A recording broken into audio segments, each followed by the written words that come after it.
दक्षिण दिशा करंत रक्षा कुंतेश्वर महादेव ने सोमनाथ ने तार के हे पश्चिम के रादेव छे सहाय मां साक्षात जय जय गरवी गुजरात जय गरवी गुजरात जय जय गरवी गुजरात दीपे अरुणु परमार जय जय गरवी गुजरात वंदन वंदन वंदन वंदन गुजरात तने वंदन वंदन वंदन वंदन वंदन गुजरात तने वंदन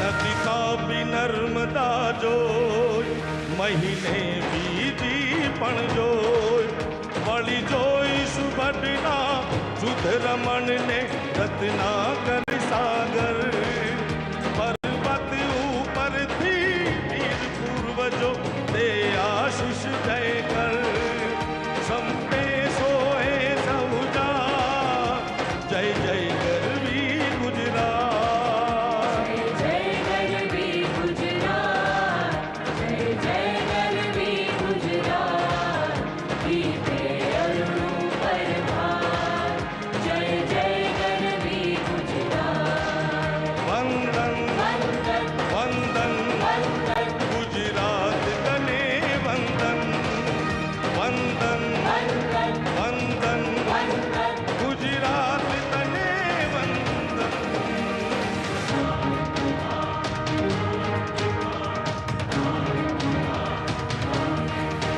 ते अणहिलवाड़ नरम ते शीत राज जैसन ते रंग थकी पण अधिक सरस रंग थसे सर्वने मार शुभ शकुन दिसे मध्यान शोभ से प्रीति गई छेरा जन घूमे नर्मदा सा जय जय गरवी गुजरात जय जय गरवी गुजरात जय जय गरवी गुजरात दीपे अरुणो प्रभात जय जय गरवी गुजरात जय जय गरवी गुजरात जय जय गरवी गुजरात दीपे अरुणु परमार जय जय गरवी गुजरात वंदन वंदन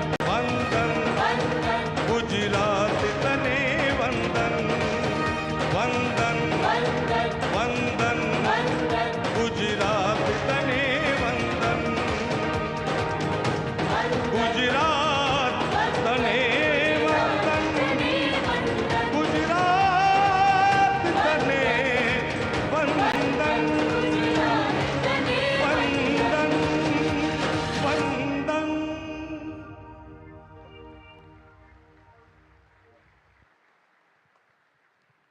Thank you very much, artists, for the melodious presentation. Over the past 20 years, the Vibrant Gujarat Summit has achieved remarkable success in its development and growth initiatives, thereby transforming Gujarat into an economic powerhouse. Let's have a look at an audio-visual film narrating the success story, that is, Vibrant Gujarat Global Summit.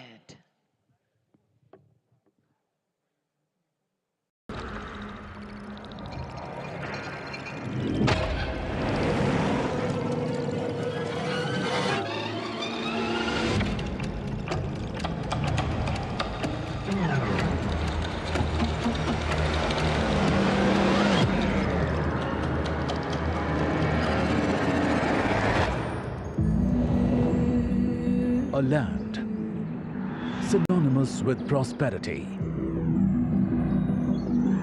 and growth, warmth and hospitality, innovation and enterprise par excellence.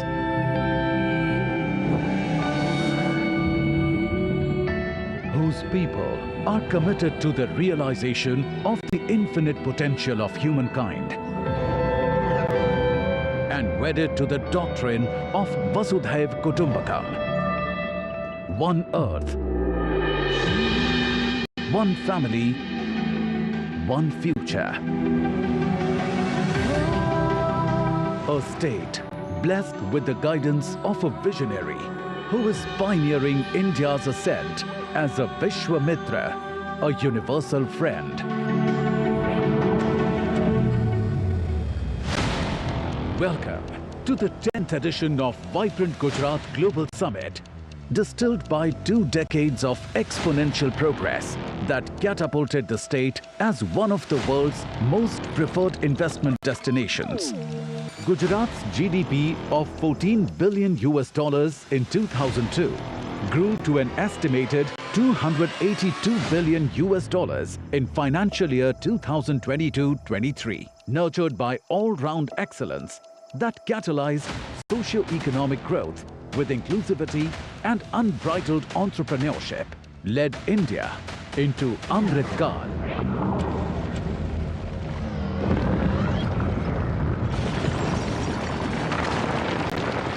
Envisioned in the face of adversity by the Honorable Prime Minister Narendra Modi at a time when he was the Chief Minister of Gujarat, the Vibrant Gujarat Global Summit bears on eloquent testimony to the characteristic resilience and the indomitable spirit of Gujarat. Inspired by Shri Modi's vision, the last 20 years have been an unparalleled saga of progress that has witnessed Vibrant Gujarat transform the state into India's growth engine.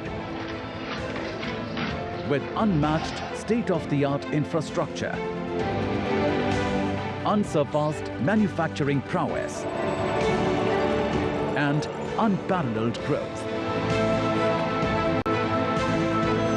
From farm to fintech, Drip irrigation to drones. New age technological advancements in semiconductors and electronics. From a vibrant startup ecosystem to flourishing e-commerce. From India's biggest hybrid energy park to the world's biggest diamond hub and office complex. Vibrant Gujarat Global Summit has elevated the esteem and stature of the state within the country and beyond.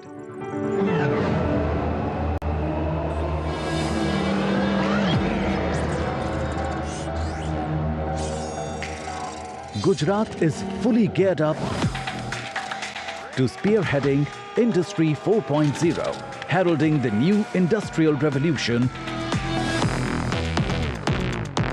with human augmentation frameworks and smart manufacturing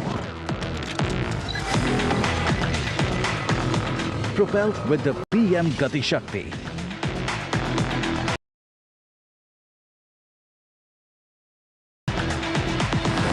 The transformative approach for integrated and multimodal connectivity. See the world's tomorrow in the Gujarat of today, where Dholera Special Investment Region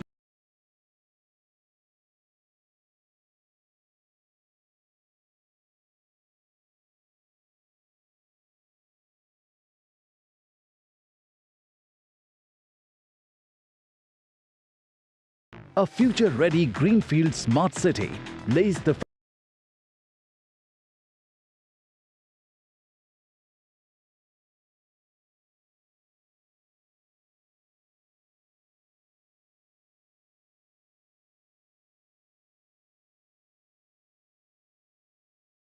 foundation of modern regenerative economy.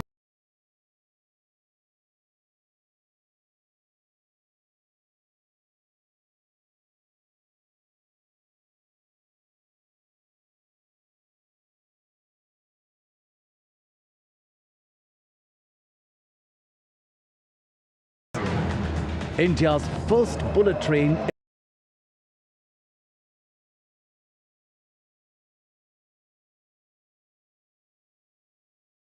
built to usher in a dynamic ecosystem by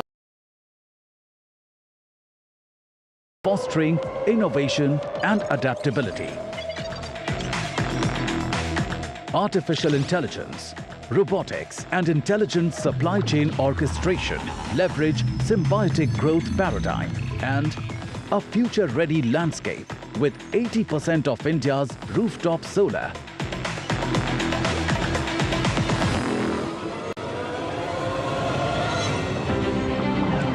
To cutting-edge lab-grown diamonds, epitomize circular prosperity model for holistic sustainable development. It is gearing India's decade as a launchpad for technology and innovation, with new opportunities in semiconductors and electronics, unlocking infinite potential for startups and e-commerce with quantum-resilient infrastructure, shaping the future of fintech and continuing to foster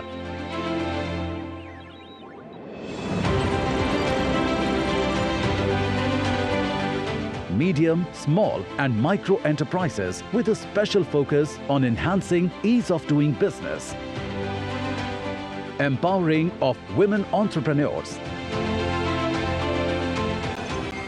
and creating eco-innovation hubs. A buzz with green infrastructure integration, Gujarat's commitment to harmonious urbanization is transforming every harbour into a gateway of prosperity.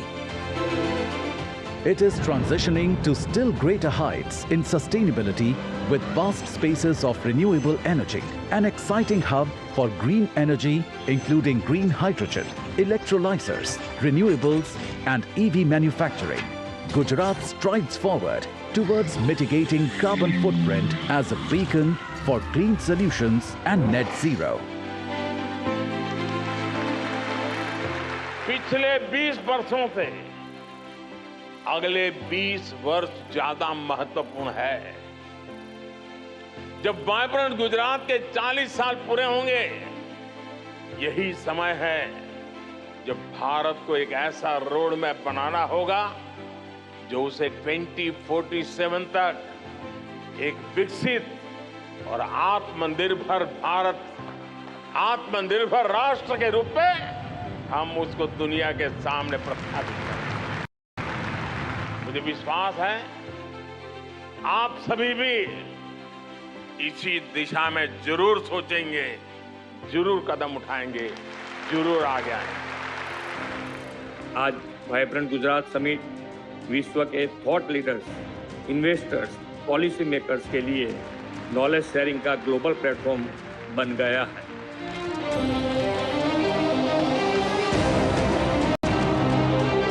Welcome to the vibrant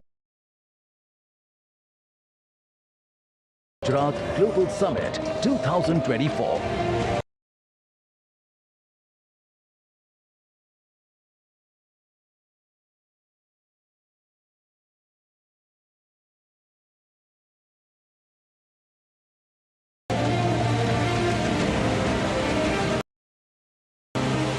Welcome to the gateway of a greener earth.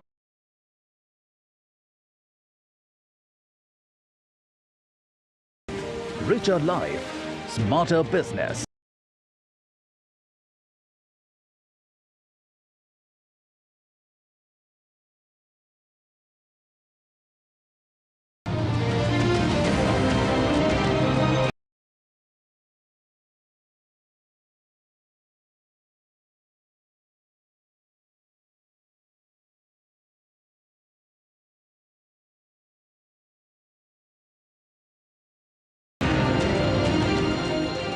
Welcome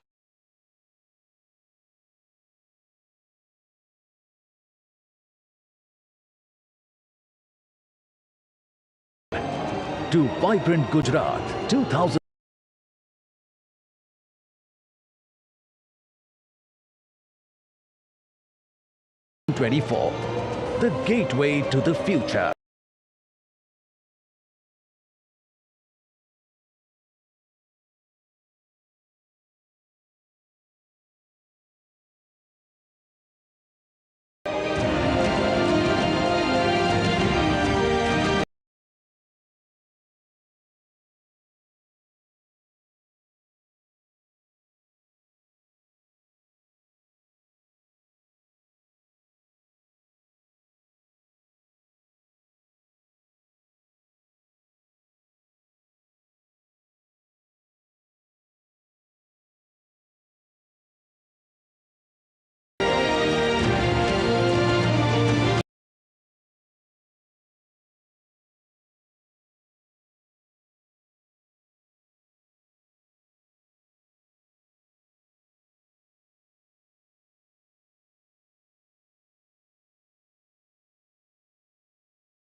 Thank you.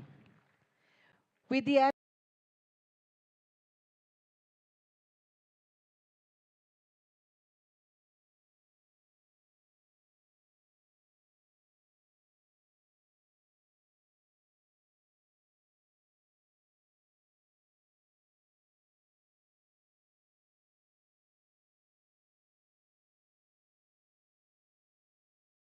attributes like transparency, inclusivity,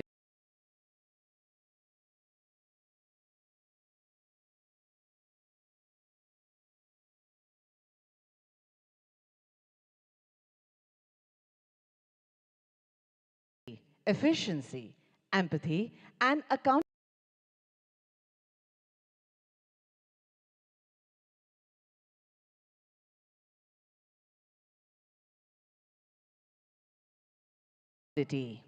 the Honorable Chief Minister of Gujarat,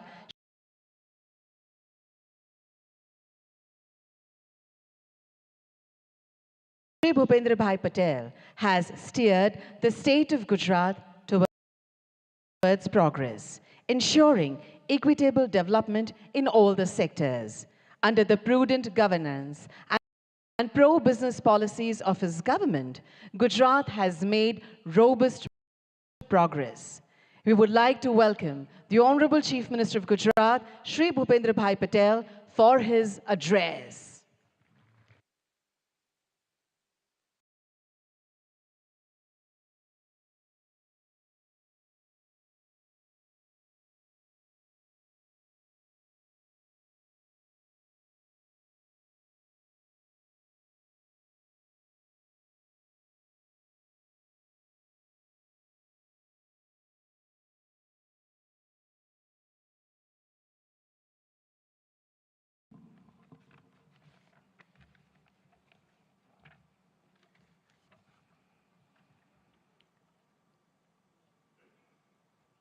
विश्व नेता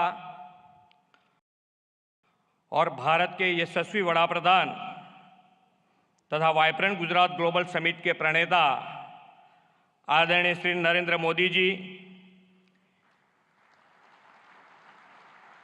इस कार्यक्रम के मुख्य अतिथि his highness Sheikh Mohammed bin Zayed Al Nahyan, president UAE, his excellency Jose Ramos Horta, president Timor-Leste, his excellency Filipe Nyusi, president republic of Mozambique, his excellency Petr Fiala, prime minister चेक republic, इस summit के partner countries के माननीय ministers, विश्व के विविध देशों से पधारे एम्बेसडर्स, गुजरात के माननीय गवर्नर आचार्य देवव्रत जी, माननीय केंद्रीय मंत्रीगण और गुजरात के मेरे सहयोगी मंत्री, मैं आप सभी को गुजरात की धरती पर हृदय से स्वागत करता हूं। वाइब्रेंट समिट के पायोनियर एंड आर्किटेक्ट आदरणीय प्रधानमंत्री श्री नरेंद्र मोदी ने वाइब्रेंट समिट को बिजनेस ब्रांडिंग के साथ बॉन्डिंग का भी समिट कहा है। आज यहाँ आप सभी की गौरवमयी उपस्थिति प्रधानमंत्री श्री की इस बात को चरितार्थ करती है। वाइब्रेंट गुजरात ग्लोबल समिट 2024 के खास बनाने वाले 34 पार्टनर कंट्रीज और 16 पार्टनर ऑर्गेनाइजेशन के प्रतिनिधियों का 130 से अधिक देशों के डेलीगेट्स का भी मैं सम्मान के साथ स्वागत करता हूं। Global industries and business community के चेयरपर्सन, सीईओज तथा सीनियर रिप्रेजेंटेटिव्स का भी गुजरात की धरती में स्वागत है। भारतीय संस्कृति के वसुधैव कुटुंबकम, एक पृथ्वी, एक परिवार, एक भविष्य के विचार को प्रधानमंत्री श्री नरेंद्र भाई मोदी ने विश्व तक पहुंचाया है। माननीय प्रधानमंत्री श्री नरेंद्र मोदी जी के नेतृत्व में हाल ही में संपन्न हुई भारत की G20 प्रेसिडेंसी भारतवासियों के लिए एक बड़ी उपलब्धि रही है। आज गुजरात ने विश्व व्यापार, वाणिज्य एवं औद्योगिक क्षेत्र में प्रमुख स्थान हासिल किया है। यह आदरणीय श्री नरेंद्र भाई मोदी के दूरंदेशी तथा कुशल नेतृत्व का ही परिणाम है। आज हम सब वाइब्रेंट गुजरात ग्लोबल समिट 2024 को सफल बनाने के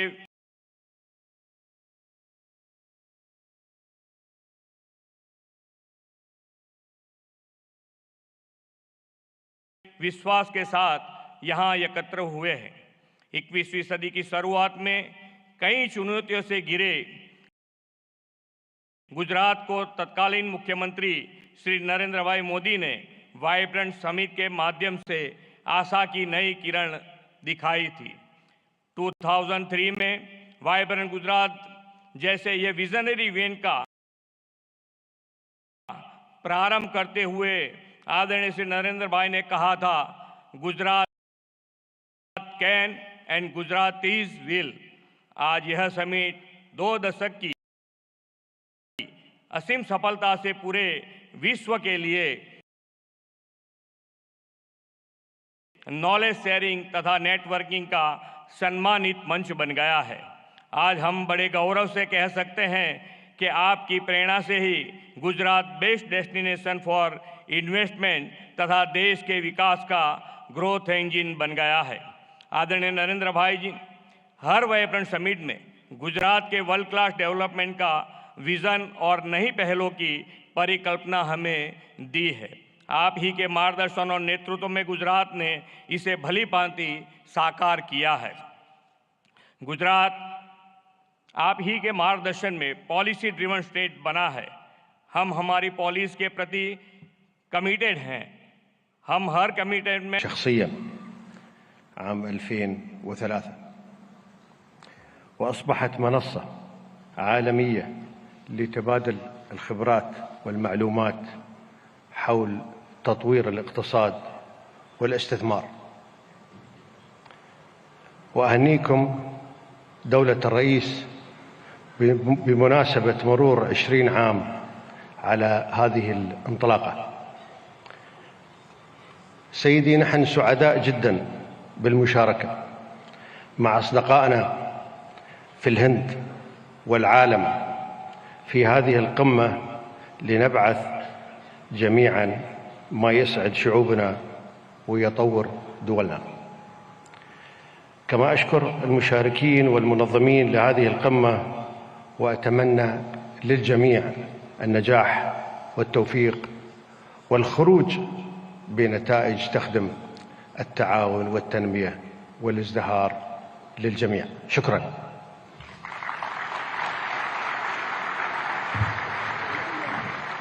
Thank you, Your Highness.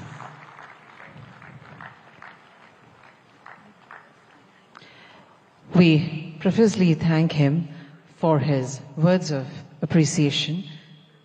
It is indeed our honor and privilege to have him over here.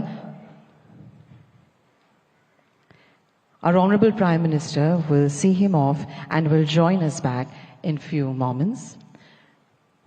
But we shall continue the program.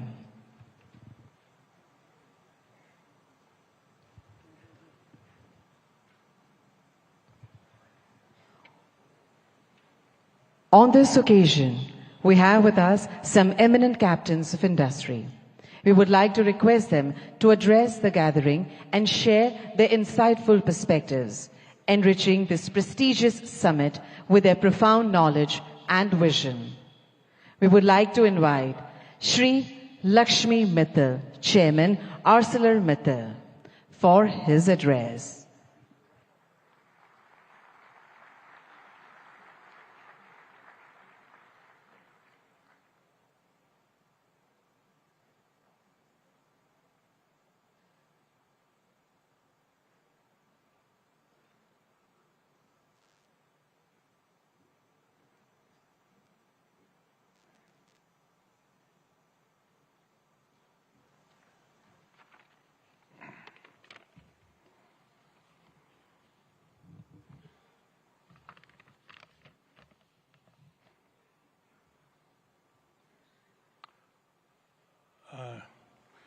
नमस्कार। प्रधानमंत्री जी अभी हैं नहीं, शीघ्र ही आते होंगे, बट मैं मुख्यमंत्री श्री भूपेंद्र भाई पटेल जी, गवर्नर आचार्य देवव्रत जी एंड मेरे साथियों एंड ऑनरेबल डिग्निटरीज, पिछले साल सितंबर में वाइब्रेंट गुजरात की 20वीं एनिवर्सरी पर मैं यहाँ आया था और प्रधानमंत्री जी ने बताया कैसे आइडियाज़, इमेजिनेशन और प्रोसेस कंटिन्यूटी के आधार पर इस मेगा ग्लोबल इवेंट को एक इंस्टीट्यूशनलाइज्ड स्ट्रक्चर मिला है। प्रधानमंत्री जी ने उस वक्त ये बताया कि कैसे one earth, one family, one future की सच्ची भावनाओं को लेकर भारत की प्रतिष्ठा कैसे बढ़ेगी और हर इंटरनेशनल फोरम में पूरे ग्लोबल साउथ की आवाज को भी मजबूत किया है। माननीय मुख्यमंत्री भाई पटेल जी, मैं आपको भी डेवलपमेंट को आगे रखने और इन्वेस्टमेंट्स को आकर्षित करने और एडमिनिस्ट्रेशन को स्तर ऊंचा उठाने के लिए बधाई देता हूं। गुजरात में fair, transparent and policy driven governance की एक पहचान रही है और जिसमें मेरी कंपनी ने भी अनुभव किया है। स्टील किसी भी राष्ट्र के आत्मनिर्भरता में एक बड़ी भूमिका निभाता है, क्योंकि ये infrastructure development, urbanisation, renewable sectors, automotive industry, electric vehicles, defence, railways आदि में बहुत उपयोग होता है। ग्लोबल टेक्नोलॉजी को सर्वोत्तम रूप से लाकर हम हाई एंड प्रोडक्ट्स को डेवलप कर रहे हैं, जो एसएमई से स्टार्टअप तक के स्टील कंज्यूमर्स को कम्पिटिटिव बनाने में मदद कर रहा है। गुजरात ने आज से 4 साल पहले आर्सलरमित्तल निपन स्टील इंडिया का स्वागत किया था और 2021 में प्रधानमंत्री जी ने और मुख्यमंत्री ने हमारे हजीरा एक्सपेंशन प्रोजेक्ट की भूमि पूजन की थी। मुझे ये बताते हुए गर्व हो रहा है कि ये एक्सपेंशन प्रोजेक्ट तेजी से बढ़ रहा है और लक्ष्य के अनुसार इसका फेज 1 2026 में पूरा हो जाएगा। आज वाइब्रेंट गुजरात 2024 के इस मौके पर हमने सेकंड फेज के लिए MOU साइन किए हैं। जब ये प्रोजेक्ट 2029 में पूरा होगा तो 24 million tonne crude steel production की क्षमता के साथ आर्सलरमित्तल निपन स्टील इंडिया का हजीरा साइट विश्व के सबसे बड़े single location integrated steel plant में से एक बन जाएगा। हमें पूरा भरोसा है कि गुजरात सरकार के सहयोग के साथ हम इस प्रोजेक्ट को अगले 5 साल में पूरा करने में सफल होंगे। हम केवल स्टील में ही नहीं है, बल्कि रिन्यूएबल एनर्जी, ग्रीन हाइड्रोजन जैसे इमर्जिंग सेक्टर्स में भी निवेश कर रहे हैं। मैं ये कहना चाहता हूँ कि हम देश के लिए अगला 20 साल बहुत महत्वपूर्ण है और मैं आप सब लोगों को विश्वास दिलाना चाहता हूँ कि आत्मनिर्भर और विकसित भारत के 2047 के विजन को पूरा करने के लिए हम रेडी हैं। मैं इन सब प्रधानमंत्री, मुख्यमंत्री, गवर्नर साहब, इन सब लोगों को मेरे को मंच पे आने के लिए मौका देने के लिए मैं आप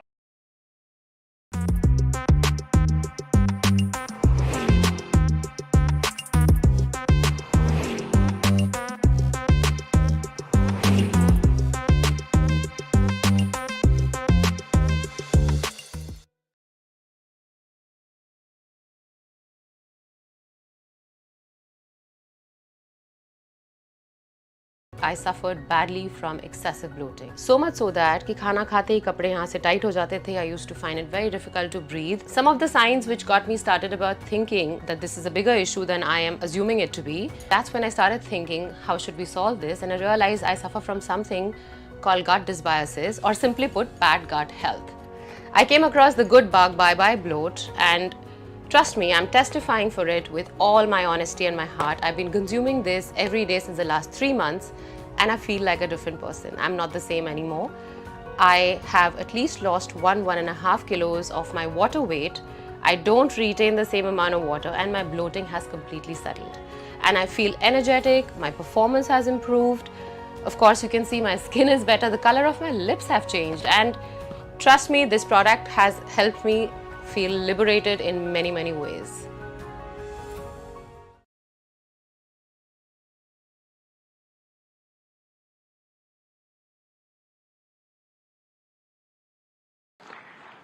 Indian automobile market has been expanding steadily. As a result, India has become a third largest automobile market in the world. We, Suzuki, have also scaled up production capacity substantially in India. It's noteworthy that as compared to 10 years ago, we expect 1.7 times in vehicle production and 2.6 times in export sales in the current fiscal year. Thanks to Prime Minister Mr. Modi's progressive approach and India's growth, we will invest in the future also. Firstly, the first battery electric vehicle from Suzuki Group will be rolled out from Suzuki Motor Gujarat by the end of this year. We plan to sell this model not only in India, but also export to Japan and European countries.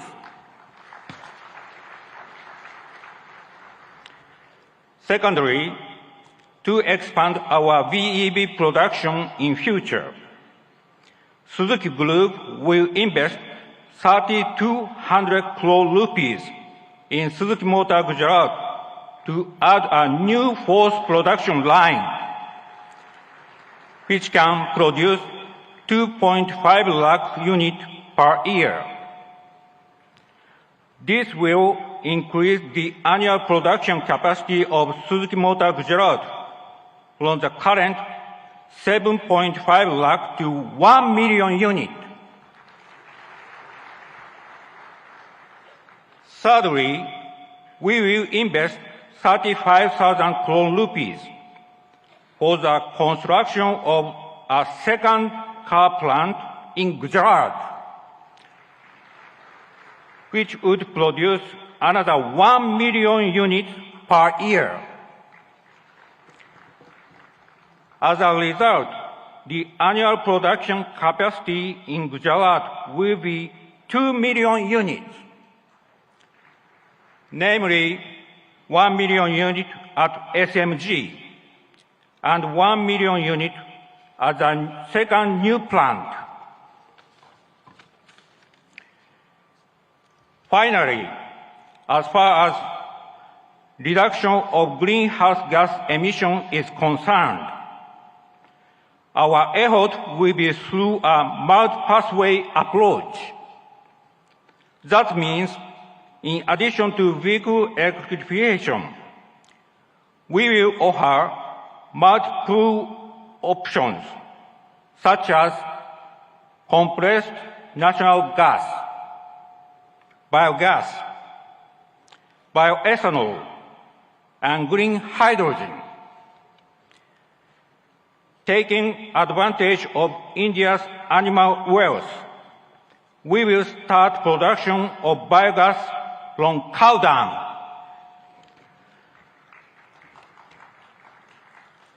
Together with National Dairy Development Board and Balance Dairy, Suzuki has already started construction of 4 biogas plants in Gujarat.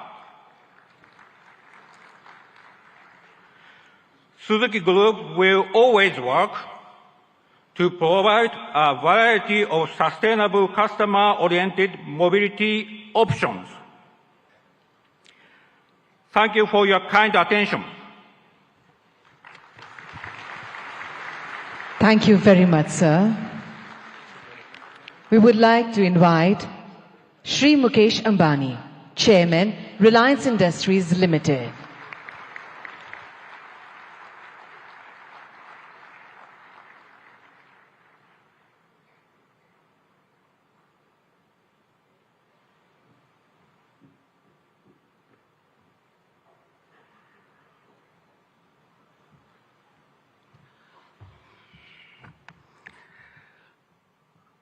Most respected Prime Minister Shri Narendra Bhai, Honorable Chief Minister Bhupendra Bhai Patel ji, distinguished guests and dignitaries from all over the world, ladies and gentlemen, welcome to Gujarat and the 10th Vibrant Gujarat Summit, the most prestigious investor summit in the world today. No other summit of this kind has continued for 20 long years and going from strength to strength. This is a tribute to our Prime Minister, Shri Narendra Bhai Modi's vision and consistency. I have been one of the fortunate few to have participated in every single edition of Vibrant Gujarat. I have come from the city of the gateway of India to the gateway of modern India's growth, Gujarat. I am a proud Gujarati. Mane Gujarati hovanu abhiman છે.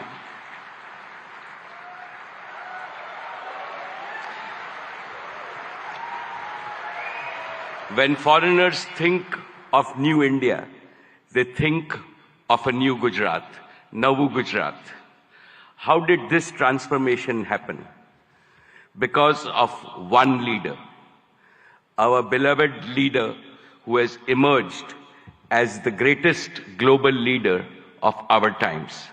And he is Shri Narendra Bhai Modi, the most successful Prime Minister in India's history.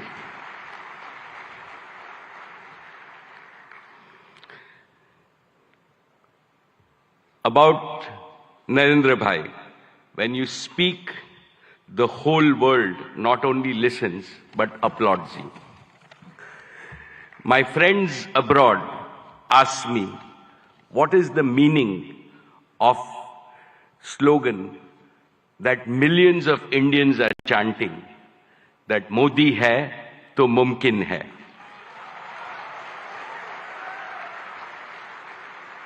I tell them,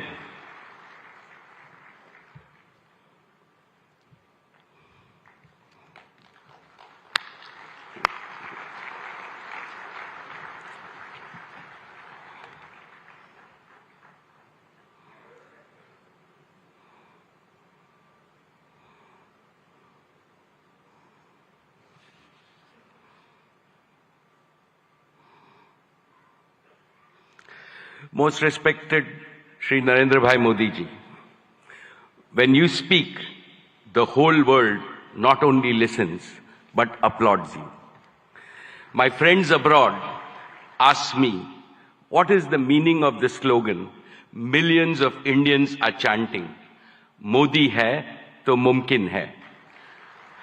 I tell them, it means India's Prime Minister makes the impossible possible with his vision, determination, and execution. They agree, and they also say, Modi hai to mumkin hai. My esteemed friends, I will never forget what my father, Dhirubhai Ambani, used to tell me in my childhood. Gujarat is your Matrubhumi, and Gujarat should always remain your Karm Bhumi. Today, let me declare yet again, Reliance was, is, and will always remain a Gujarati company. Each of Reliance's business is striving to fulfill the dreams of my 7 crore fellow Gujaratis. Reliance has invested over $150 billion, that is 12 lakh crores, in creating world-class assets and capacities across India in the last 10 years. Of this, more than 1/3 has been invested in Gujarat alone. Honorable Chief Minister Shri Bhupendra Bhai Patel ji, today I would like to make 5 commitments to the people of Gujarat. First, Reliance will continue to play a leading role in Gujarat's growth story with significant investments in the next 10 years. Specifically, Reliance will contribute to making Gujarat a global leader in green growth. We will help Gujarat target to meet half of its energy need through renewable energy by the year 2030. For this, we have started building the Dhirubhai Ambani Green Energy Giga Complex over 5,000 acres in Jamnagar. This will generate a large number of green jobs and enable production of green products and materials, and will make Gujarat a leading exporter of green products. And we are ready to commission this in the second half of 2024 itself. Second, Reliance Jio completed the fastest rollout of 5G infrastructure anywhere in the world. Today, Gujarat is fully 5G enabled, something that most of the world does not yet have. This will make Gujarat a global leader in digital data platforms and AI adoption. 5G enabled AI revolution will make Gujarat's economy more productive, more efficient, and more globally competitive. Besides generating millions of new employment opportunities, it will produce AI-enabled doctors, AI-enabled teachers, and AI-enabled farming, which will revolutionize healthcare, education, and agricultural productivity in the state of Gujarat. This will benefit every Gujarati in urban as well as rural areas, since, to my mind, AI also means an all-inclusive growth. Third, Reliance Retail will further accelerate its mission to bring quality products to consumers and simultaneously empower lakhs of kisans and small merchants. Our retail business improves the quality of life of all households of Gujarat with better products and services. Fourth, Reliance will make Gujarat a pioneer in new materials and the circular economy. As a first step, Reliance is setting up India's first and world-class carbon fiber facility at Hazira. And finally, fifth, Prime Minister Modi ji has announced that India will bid for 2036 Olympics. In preparation for that, Reliance and Reliance Foundation will join forces with several other partners in Gujarat to improve education, sports, and skills infrastructure that will nurture the champions of tomorrow in various Olympic sports. Most respected Prime Minister Narendra Bhai Modi ji, before I conclude, permit me to articulate a conviction that resides in the heart of everyone in this hall and most Indians. As Chief Minister of Gujarat, you used to say, Bharat ke vikas ke liye Gujarat ka vikas. And that is how you made Gujarat India's growth engine. Now, as Prime Minister of India, your mission is Dunya ke vikas ke liye Bharat ka vikas. You are working on the mantra of global good and make India the world's growth engine. The story of your journey from Gujarat to the global stage in just 2 decades is nothing short of a modern epic. Today, and in today's India, is the best time for young people to enter the economy, to innovate, and to provide ease of living and ease of earning to hundreds of millions of people. The coming generations will indeed be thankful to Prime Minister Modi for being both a nationalist and an internationalist. You have laid a solid foundation for Viksit Bharat, India as a fully developed nation in Amrit Kal. No power on earth can stop India from becoming a $35 trillion economy by 2047. And as I see, Gujarat alone will become a $3 trillion economy. Therefore, I am confident, every Gujarati is confident, and every Indian is confident that the Modi era will take India to new summits of prosperity, progress, and glory. Thank you very much, sir. Jai Gujarat, Jai Jai Garvi Gujarat, Jai Hind. Thank you very much, sir. We would now like to invite Mr. Sanjay Mehrotra, CEO, Micron Technologies, USA, to deliver his address.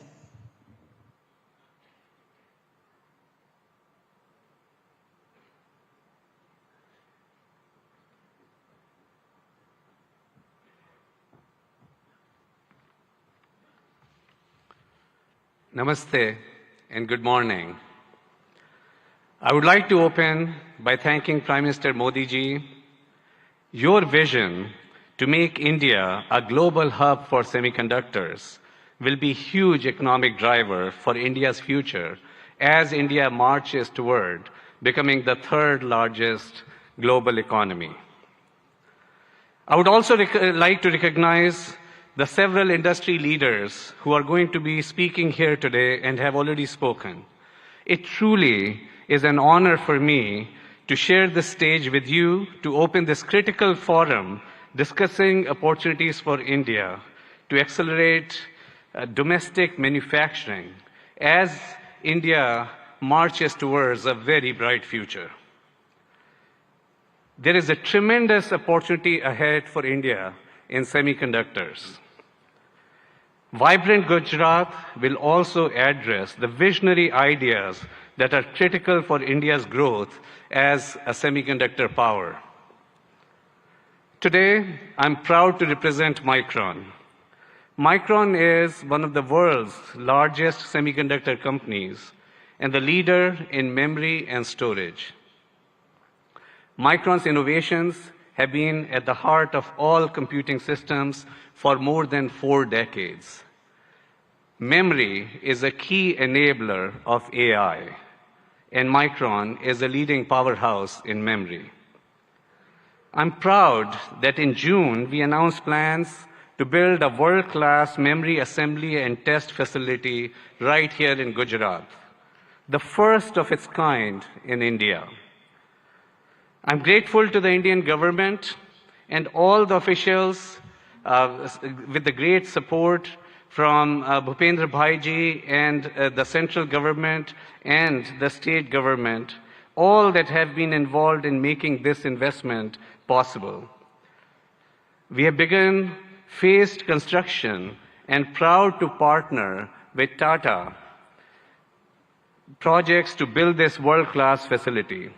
In fact, I visited this facility just yesterday, and the construction is coming along very nicely. The first phase, 500,000 square feet of planned clean room space, will be operational by early 2025. Hiring has already begun, and we estimate that this project will create 5,000 new direct jobs for Micron here in Sanand, Gujarat, and will also create an additional 15,000 community jobs over the coming years. The combined investment by Micron and the government over the course of both phases could reach up to $2.75 billion US. Government support will help fund the project and facilitate access to essential semiconductor infrastructure and resources, which will drive innovation and enhance local talent development. We see our investment helping initiate a cluster of semiconductor investment, building momentum that will benefit India's manufacturing goals. We are hopeful that our investment will help catalyze other investments in the sector, strengthen India's manufacturing capability, drive innovation, and support broader job creation. In fact, I'm pleased that my good friend Jeffrey Chen, who's going to be speaking here soon, of Simtech, is considering bringing his substrate manufacturing capabilities here to Gujarat in support of Micron's plant here. This is an example of the ecosystem, the cluster that Micron is capable of generating as an anchor semiconductor company here in Gujarat, here in India. We are proud to partner with India to bring advanced semiconductor memory assembly and a greater technology manufacturing ecosystem to Gujarat. Together, we are building the future of technology manufacturing, not just for Micron, not just for Gujarat, not just for India, but for the world. Thank you. Thank you very much, sir. We would now like to invite Shri Gautam Adani, Chairman, Adani Group.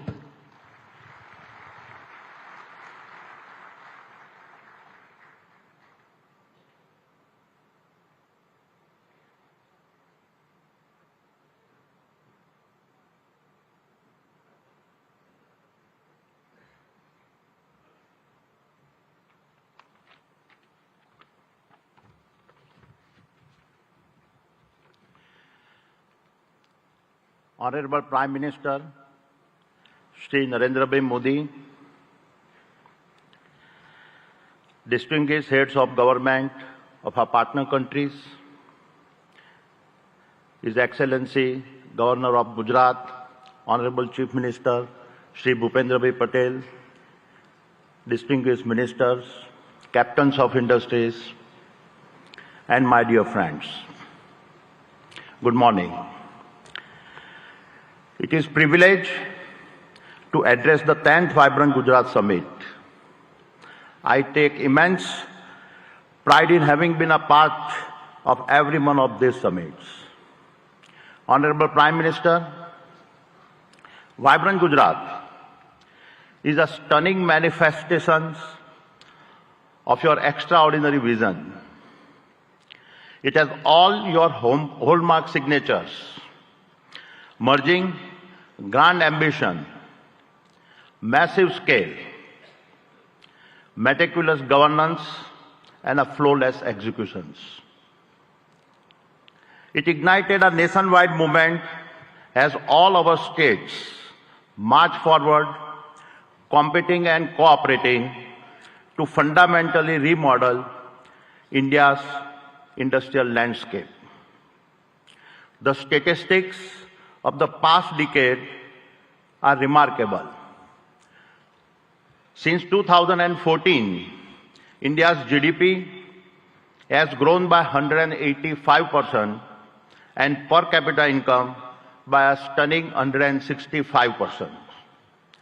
This achievement is unparalleled, especially considering this decade's geopolitical conflicts and a pandemic challenges. Honorable Prime Minister, your achievements on the international stage are equally remarkable. You have taken us from a country seeking a voice on a global platforms to a nation that now creates the global platforms.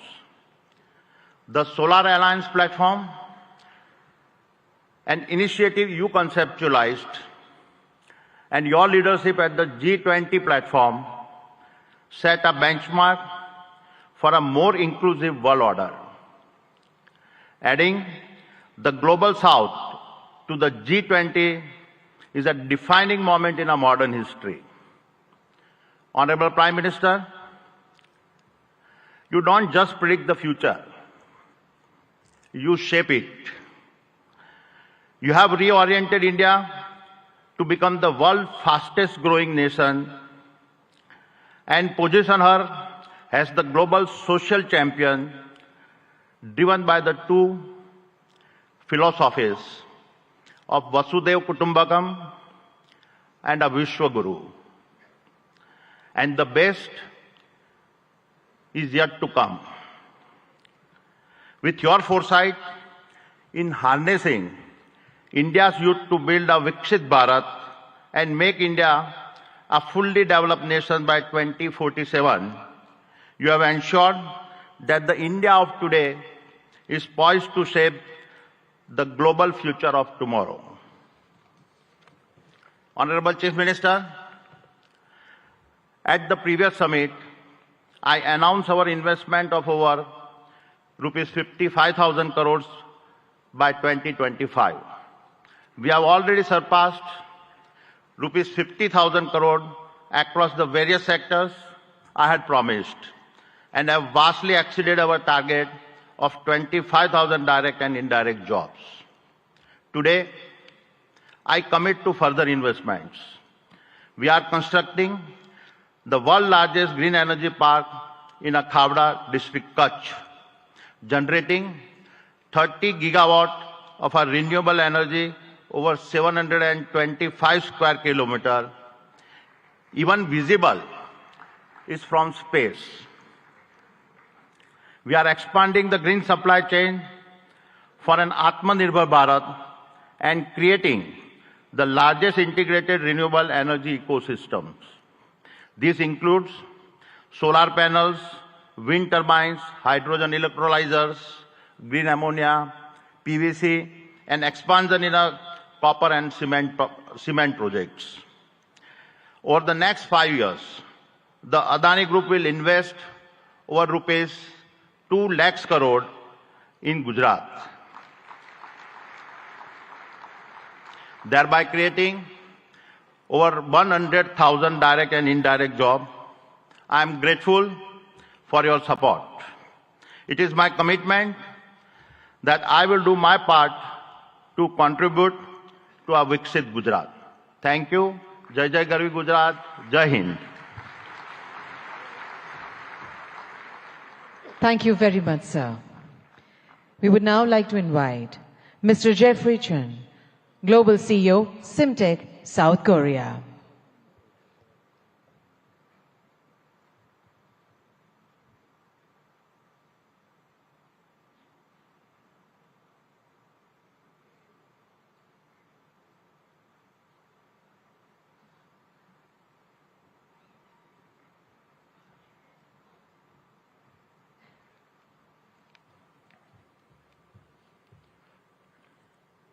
Good morning. Thank you, Honorable Prime Minister, Head of State, Government, Union and State Ministers, senior officials of Government of India, and the State Government of Gujarat for hosting Vibrant Gujarat Global Summit 2024. It is my great honor to participate in this event and given the opportunity to interact with global and national industry leaders and other distinguished guests.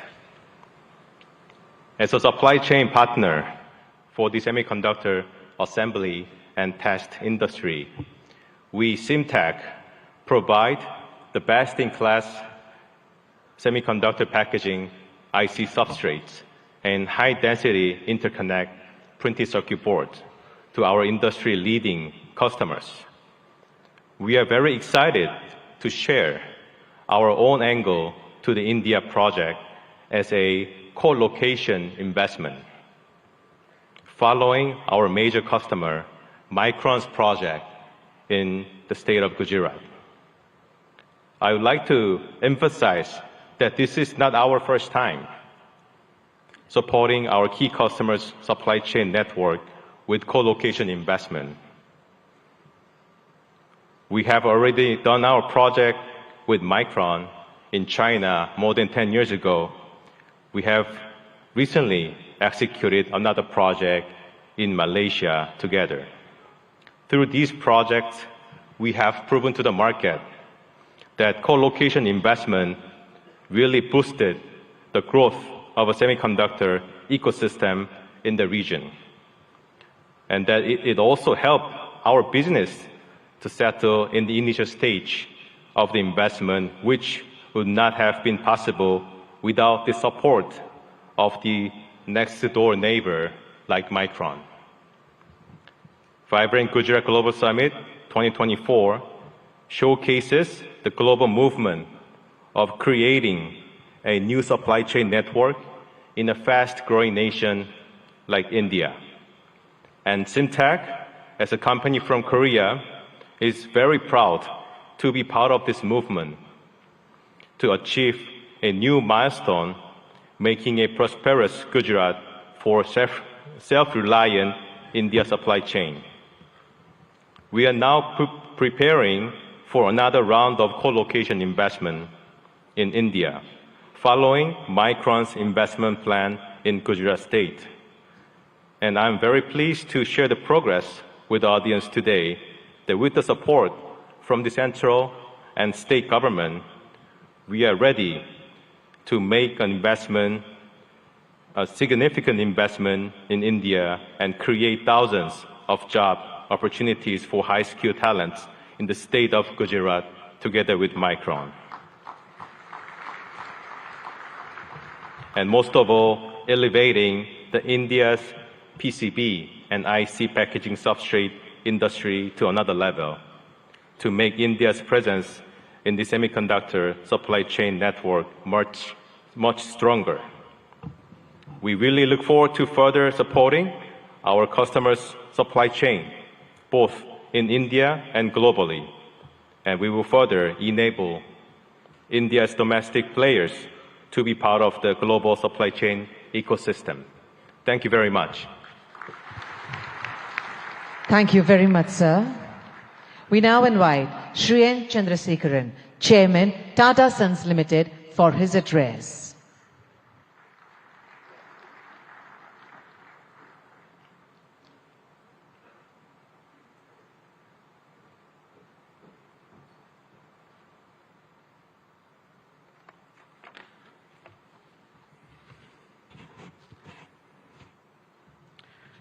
Honorable Prime Minister Shri Narendra Modi ji, Honorable Chief Minister Shri Bhupendra Bhai Patel ji,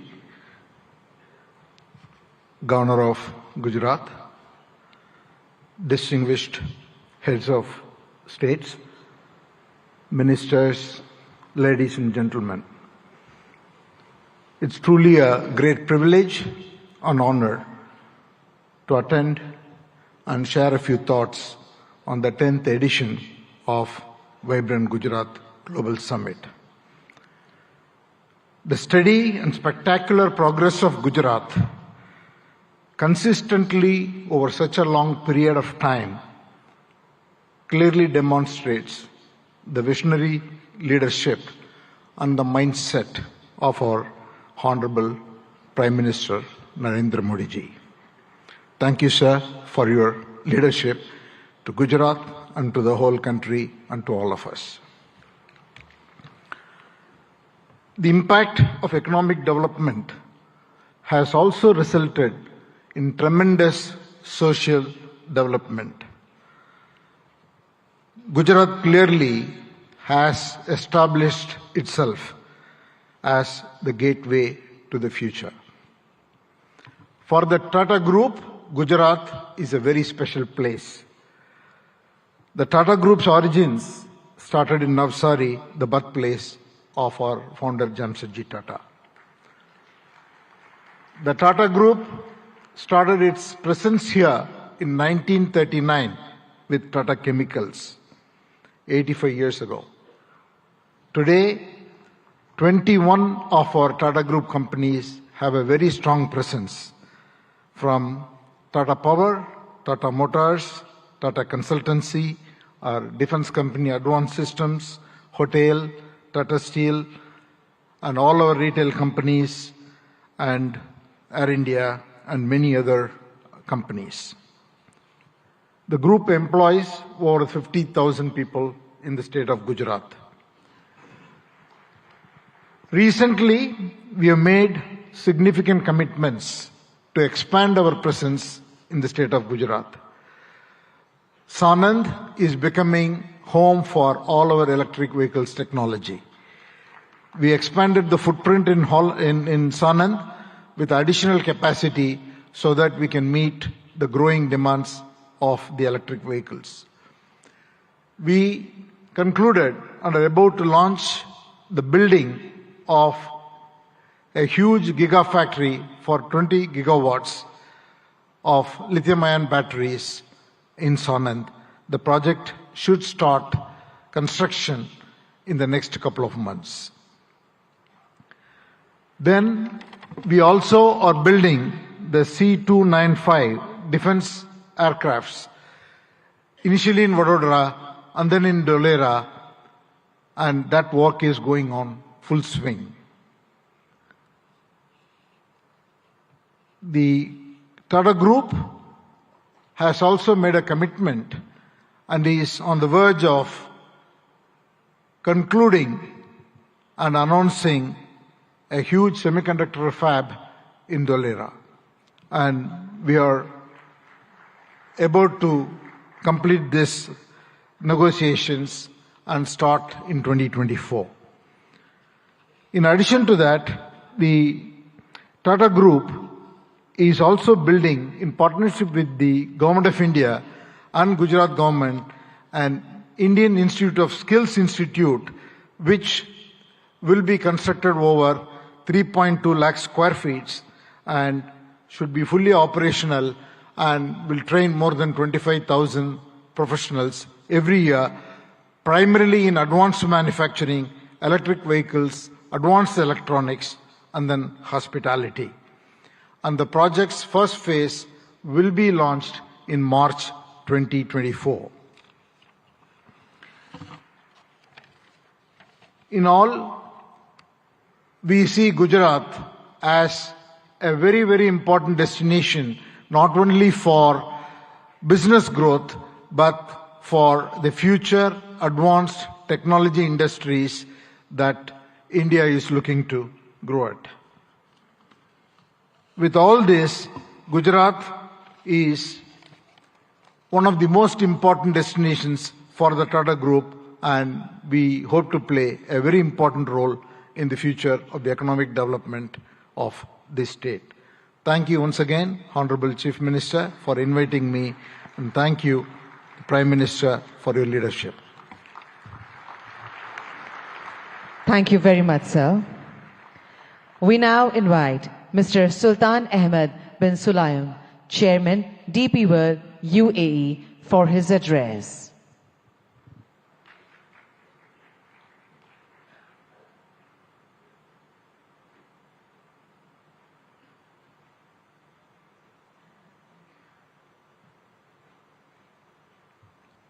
Honorable Minister Shri Narendra Modi, Honorable Chief Minister of Gujarat Shri Bhupendra Patel, dignitaries of Government of India, UAE and partner countries. Distinguished guests, good morning. It's a great honor and a privilege to address the inaugural session of the 10th edition of the Vibrant Gujarat Global Summit. It is heartening to see Honorable Prime Minister Modi's vision of Vibrant Gujarat became a reality. I would like to congratulate and thank the Government of Gujarat, led by Honorable Chief Minister Bhupendra Patel, for organizing this summit and inviting me. The 10th edition of the Vibrant Gujarat Summit truly showcases its exponential rise as India's premier business forum, guiding the nation to Honorable Prime Minister's vision of Viksit Bharat 2047. Gujarat also have been a pioneer in developing and promoting various industrial clusters and states, such as the Gujarat International Finance Tech City, the Dholera Special Investment Region, and the Gujarat Maritime Cluster, truly acting as the gateway to the future. Gujarat has a special place within the strong bilateral ties between UAE and India. The UAE is one of the biggest overseas investors in Gujarat, having invested more than $2.4 billion since 2017. And these strong connections have seen Gujarat export more than $7 billion worth of goods to UAE in the last year. India was the fastest growing major economy in the world in 2023. This growth is set to continue under the strong leadership of Honorable Prime Minister Modi and Honorable Chief Minister Patel. Through investment and initiative like Gati Shakti, Gujarat and India will continue to realize their potential economic powerhouses. Like the vibrant Gujarat Summit, DP World also started our operation in Gujarat in 2003 with the opening of the Mundra International Container Terminal. Since 2003, DP World have invested in the state of Gujarat as well in other states in India in the tune of $2.5 billion.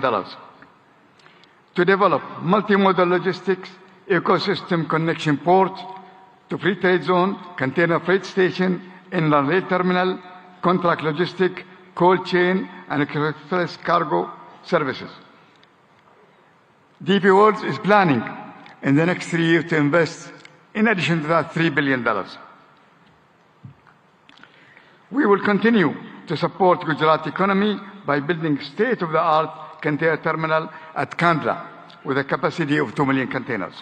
Looking ahead, we foresee deeper trade, employment, and cultural collaboration between India and UAE.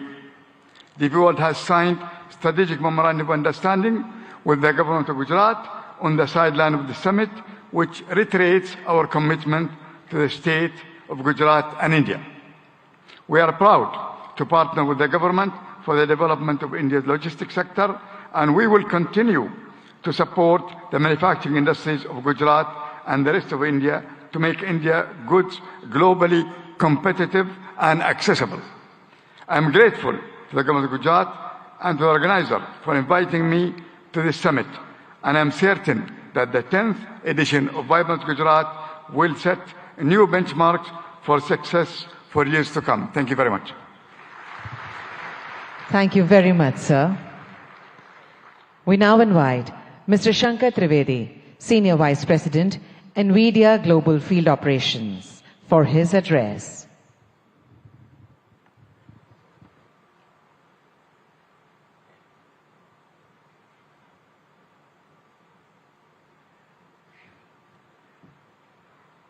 Namaste.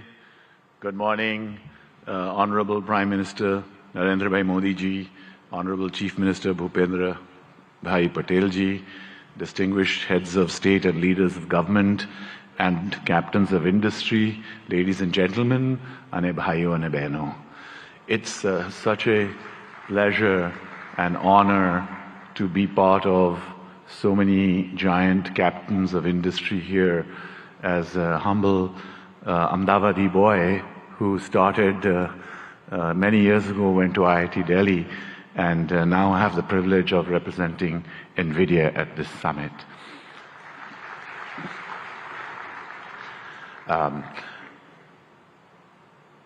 Generative AI is going to change the way we work, the way we do business, the way we govern, the way we live. Just like the internet starting 30 years ago and the mobile revolution starting 25 years ago, the generative AI revolution will also do the same. Generative AI is going to affect all of you. More than 5 years ago, Prime Minister Narendra Bhai Modi ji invited my CEO Jensen Huang to deliver a lecture to all of the heads of Indian governments in the Vigyan Bhavan. It is the first time that a global leader actually talked about implementing of AI. thanks to the leadership of Prime Minister Modi ji, it has been a catalyst to accelerate the adoption of generative AI in India and also here in Gujarat. Today, I want to give you 3 specific things that Nvidia has actioned over the last few months. Number 1, skills development. We have created digital content that can be delivered online and in person to hundreds of thousands of students, developers, researchers, and technical institutions. We are already rolling out this curriculum content on generative AI to all of our business partners here in India, especially the global systems integrators. We are now most willing and keen and eager to partner with universities and technical institutions here in Gujarat and elsewhere in India to deliver this compelling content to the hundreds and thousands of developers in India. India has scale, India has talent, India has amazing data, India has a unique culture. Sovereign generative AI requires scalable AI data center infrastructure, hardware and software in order to be successful.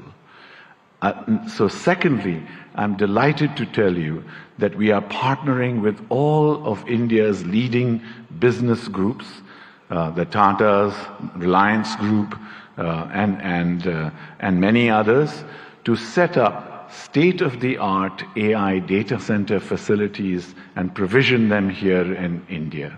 Specifically today, I'm very happy to inform you that our partner Yotta is setting up a state-of-the-art AI data center here in Gift City, and it will be available and go live before the end of March.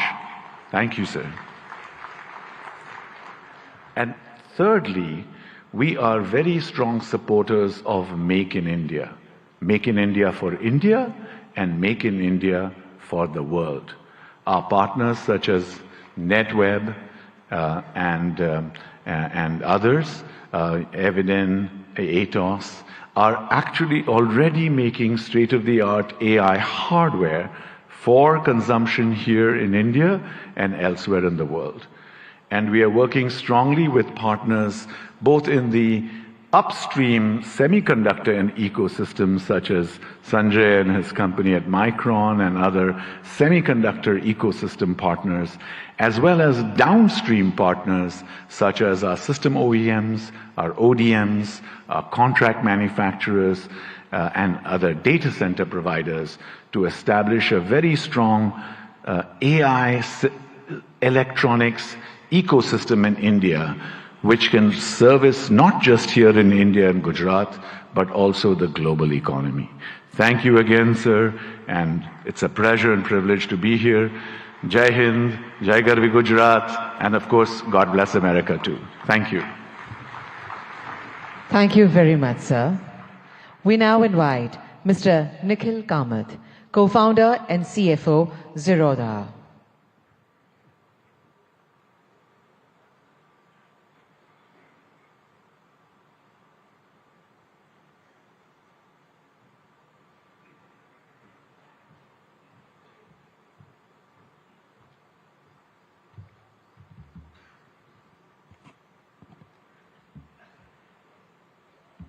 I only have 3 minutes today, so I won't waste too much time by talking about me or setting context. Picture a 17-year-old boy, a school dropout in Bangalore from 20 years ago, not particularly smart, not too educated, and no capital at hand. Bangalore from 20 years ago was a lot quieter, greener, without the vibrance that one might associate with Bangalore today. The fact that I'm able to stand here today in front of all of you, people I have idolized for so long, That opportunity to me has been incredible, and that to me is the India story.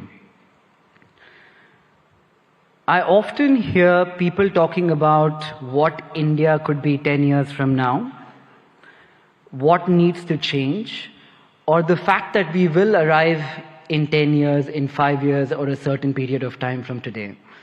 I think we are standing too close to the trees and not seeing the forest, because the India I am in today, that is the India that to me has already arrived.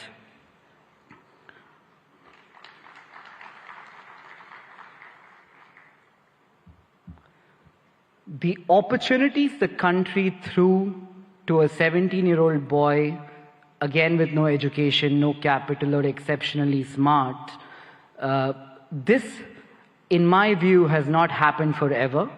The last 10 years have been incredible, and I'm not the only exception here in India. There are many other exceptions like me. We all hang out.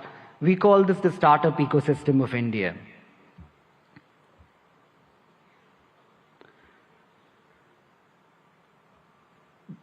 The big change in India from the last decade, in my opinion, also has been that entrepreneurship has moved from something that we have all watched around us, heard in movies, or thought could happen, something that we aspire to entrepreneurship today, which is something that we all are actively trying. You could take an example of this being a housewife watching Shark Tank, a small-time shoe salesman selling online on Flipkart. These are not stories that existed 10 years ago. To that one man in the audience here today, who in my opinion has facilitated this stable ecosystem for people like me to thrive, and millions of other who we call the youth of India to thrive, I would like to say thank you, Modi ji, for having created this ecosystem for all of us.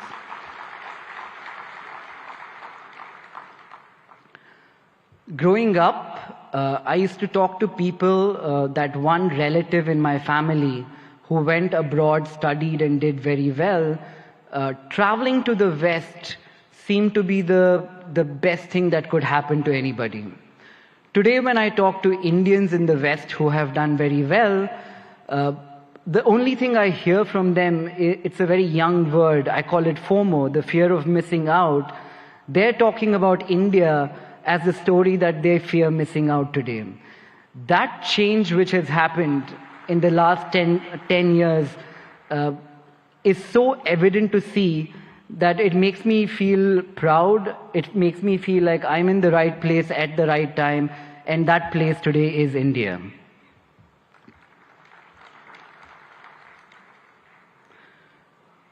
I often ask people, if their life was a book, what would they call the current chapter? It's a good question for all of us to ask ourselves.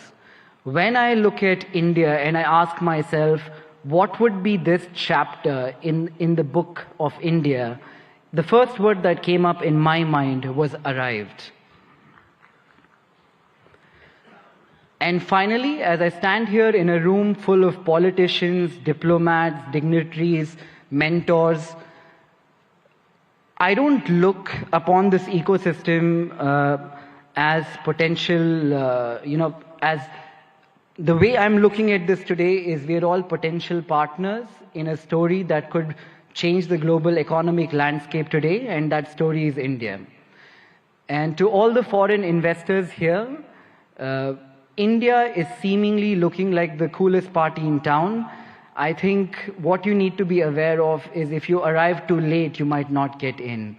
So I'd like to thank everybody, thank Modi ji for this opportunity. Thank you, everyone. Thank you very much, sir.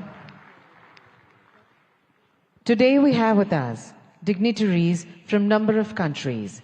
We would like to invite them to share their thoughts with us today. We would like to invite His Excellency Mr. Shin Hosaka, Vice Minister for International Affairs, Japan.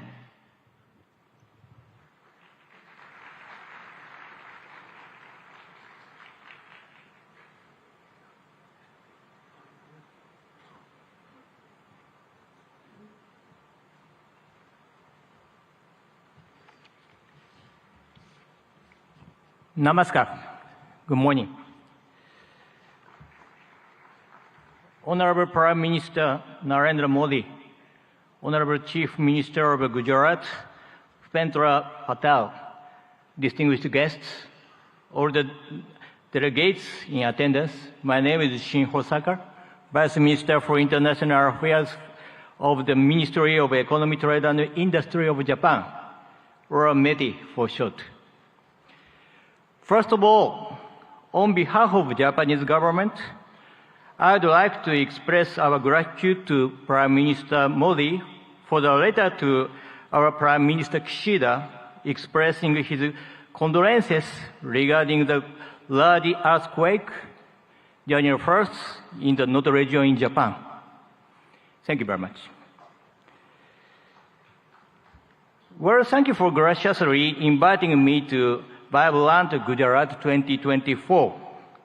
It's a great honor to have a speech in this Sunday event.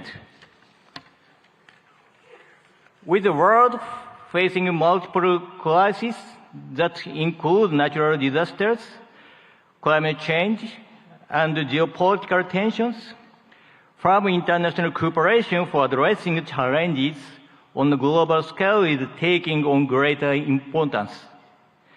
I wish to express my admiration for the formidable leadership of Prime Minister Modi, who despite such difficult circumstances has successfully upheld India's great responsibility of the G20 presidency and continues to tackle the promotion of economic cooperation among the global South nations and the resolution of other challenges on a worldwide scale. India and Japan are special strategic global partners bound by the universal values of freedom, democracy, human rights, and rule of law that we have shared over our long history of exchange. Being that we are at such global turning point, I firmly feel that more than ever, the strengthening of relations between India and Japan in the economic sector is imperative for the sake of carving out a sustainable, peaceful future. Up to this point, Japanese corporations have continued to invest in the nation of India with a cumulative amount of investment between 2000 and 2023 reaching $38.3 billion. This amount is second in the world when tax havens are excluded. The number of Japanese corporations that have entered into the Indian market and the number of their bases of operations they have respectively reached 1,400 and 4,800. Over time, these corporations have kept on contributing to the further development of India's manufacturing sector, particularly the automotive field. In the state of Gujarat, a manufacturing industry ecosystem centered on the 4- and 2-wheeled vehicle sectors have been intensively built there. In order to further accelerate the Make in India initiative, Japan will further tackle the improvement of the investment environment through support for Japanese industrial parks. Gujarat currently hosts 6 Japanese-style manufacturing schools where we develop human resources to work on the manufacturing front lines. We intend to continue lending our cooperation in this field going forward. Initiatives by Japanese corporations are also extremely active. To give an example, Suzuki has already produced 750,000 vehicles at its Gujarat-based factory that it sells all over the world, not just in India. Moreover, the company has also adopted a plan to export electric vehicles produced in Gujarat to Japan and Europe in 2025 and beyond. I feel deep gratitude towards the Indian Gujarat governments for their cooperation for so long. Last July, we announced the Japan-India Industrial Co-Creation Initiatives in order to go beyond cooperation in the automotive industry and other existing industry domains to create industries in the name of further developing relations between our respective nations as we move forward. In the semiconductor, hydrogen green, and digital domains in particular, METE is carrying out preparation to proactively assist with business development in India. For cooperation surrounding semiconductors, in July 2023, we executed the Japan-India Semiconductor Supply Chain Partnership and launched a policy dialogue. Last November, we promptly held our first meeting of that partnership, which had over 100 individuals representing Japanese semiconductor-related enterprises in attendance. This time, as well, we carefully selected some semiconductor corporations with considerable potential to contribute to India and asked them to accompany us here.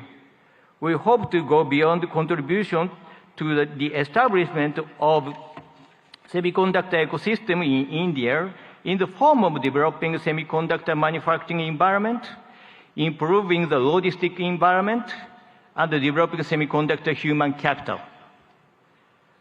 For the hydrogen domains as well, we are providing support for attracting Japanese cooperation to India and lowering the initial risk associated with the start of operations in order to accelerate cooperation with the nation.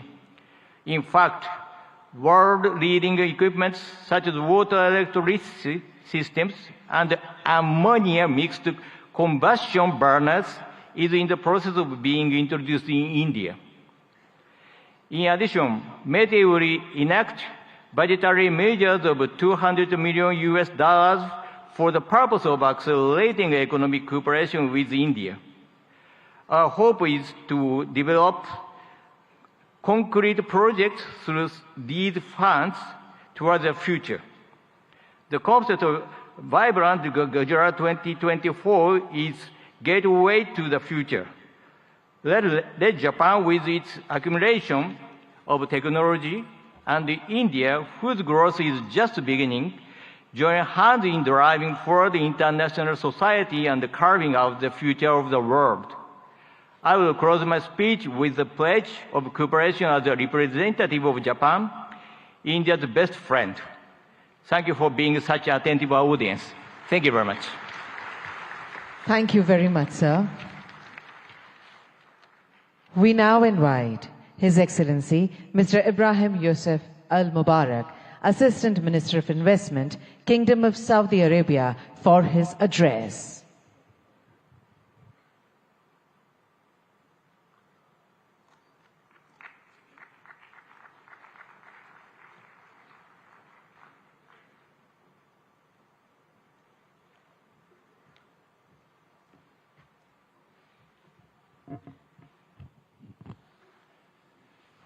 الحمد لله والصلاة والسلام على رسول الله. دولة رئيس الوزراء ناريندرا مودي، معالي رئيس الوزراء باتيل رئيس وزراء ولاية جوجرات، أصحاب الفخامة والسمو والمعالي الحضور الكرام، السلام عليكم ورحمة الله وبركاته. نامستي.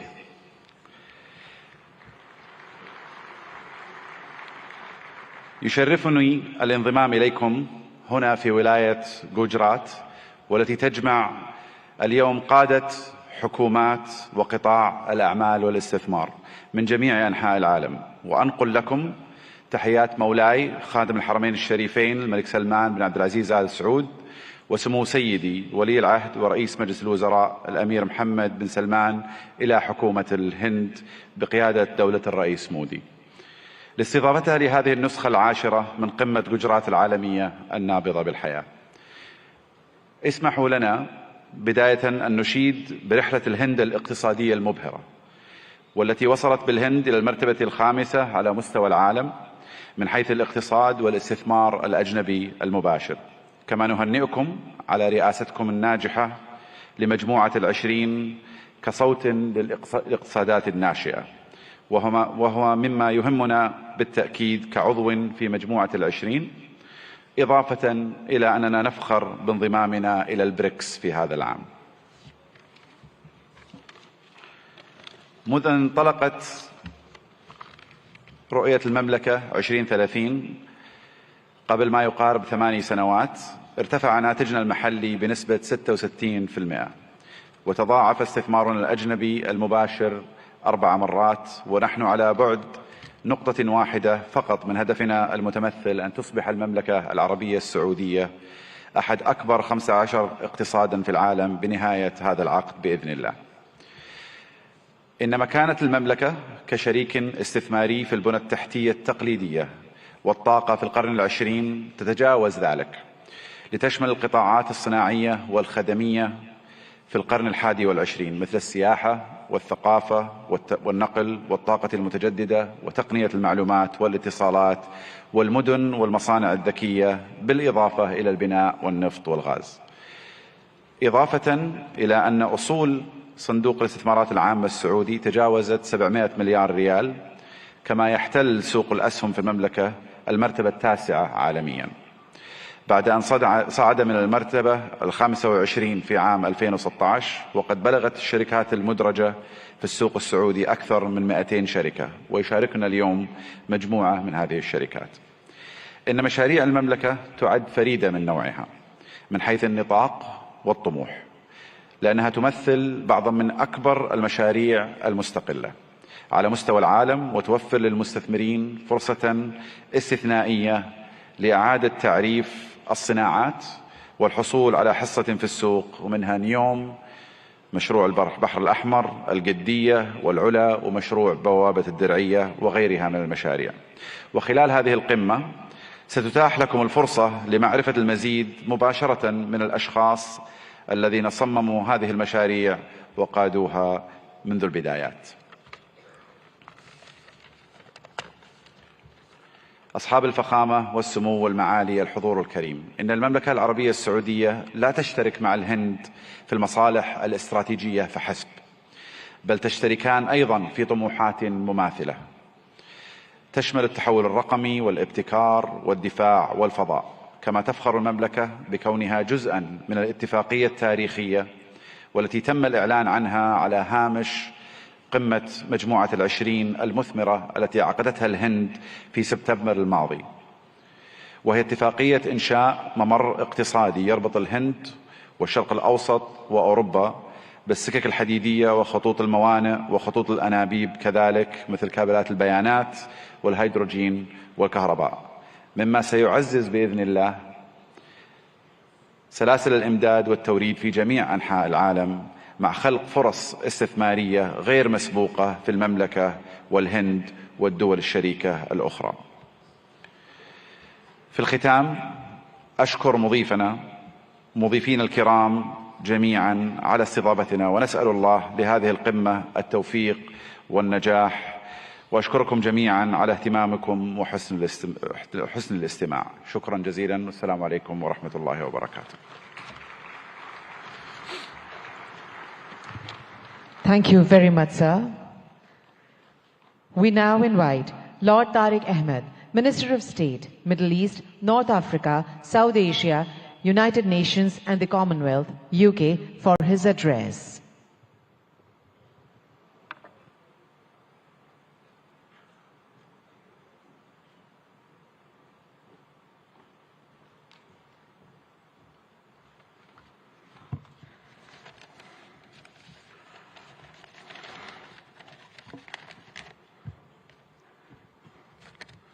Honorable Prime Minister Narendra Modi ji, Chief Minister, President, Your Excellencies, ladies and gentlemen, and keeping with the tradition, I too can use the phrase, bhaiyo aur behno. ब्रितानी सरकार की तरफ से भारतीय सरकार को नमस्कार और बहुत बहुत बधाई हो। मुझे बड़ी खुशी है कि आज ब्रितानी का सरकार का नुमाइंदा एक ऐसा इंसान है जिसका हिंदुस्तान से एक गहरा ताल्लुक है. Prime Minister Modi ji, you defined the living bridge between our United Kingdom and India. And therefore it is appropriate that I also extend the greetings of my Prime Minister, Rishi Sunak, indeed the son-in-law of Bharat, the son-in-law of India. And on this occasion of the 10th Vibrant Gujarat, it's my honor to represent the British government on this auspicious occasion. This summit has truly, in every sense, served as a masterclass on how to go about attracting global investors, to have a stake in that remarkable growth, which, as we've seen captains of industry line up and say, is truly remarkable of India-Bharat's story. Our nations may be separated by thousands of miles geographically, but that vast distance can diminish with the warmth between our people, that living bridge. And there is so much in common between our two nations. I'm going to park the whole theory of cricket for a moment, but that is an important bridge. And to those nations represented here who don't quite understand cricket, I assure you we, the UK and India, stand together in helping you understand this great game. But India's leadership, and in congratulating the Prime Minister and indeed the whole government of India on G20 last year, was a true testament to its determination. And I'm grateful to my friend, the Minister for External Affairs, Jaishankar ji, for your leadership during that occasion, along with Prime Minister Modi ji as well.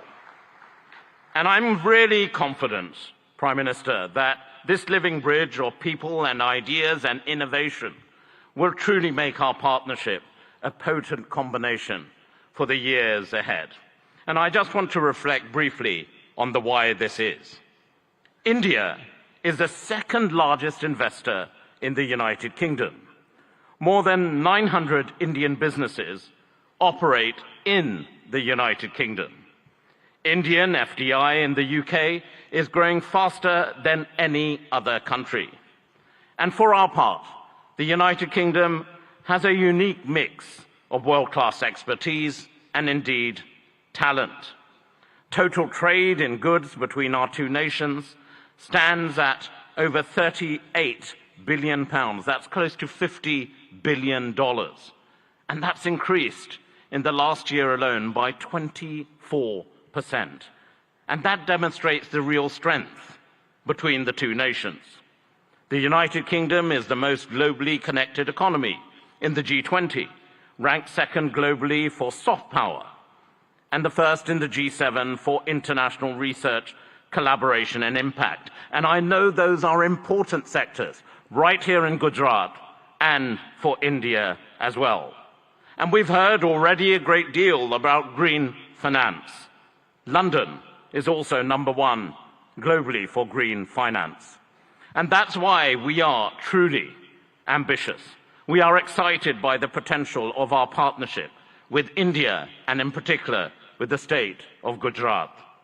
And the United Kingdom is collaborating on many exciting projects in how we develop our relationship with Gujarat as we move forward. Take, for example, the Statue of Unity, designed by UK architects, Arab, which now stands tall as a symbol of a new, confident India. Or the JCB factory, designed by Mott MacDonald, whose machinery is now powering India's incredible infrastructure development. But, Prime Minister, Chief Minister, we want to go further. We want to do more.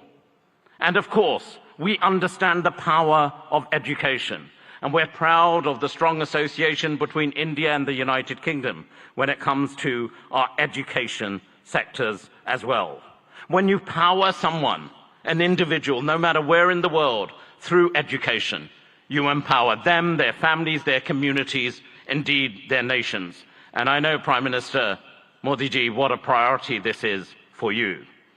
And it is also live right now. We have just signed a MOU to enable closer collaboration between our higher education institutions.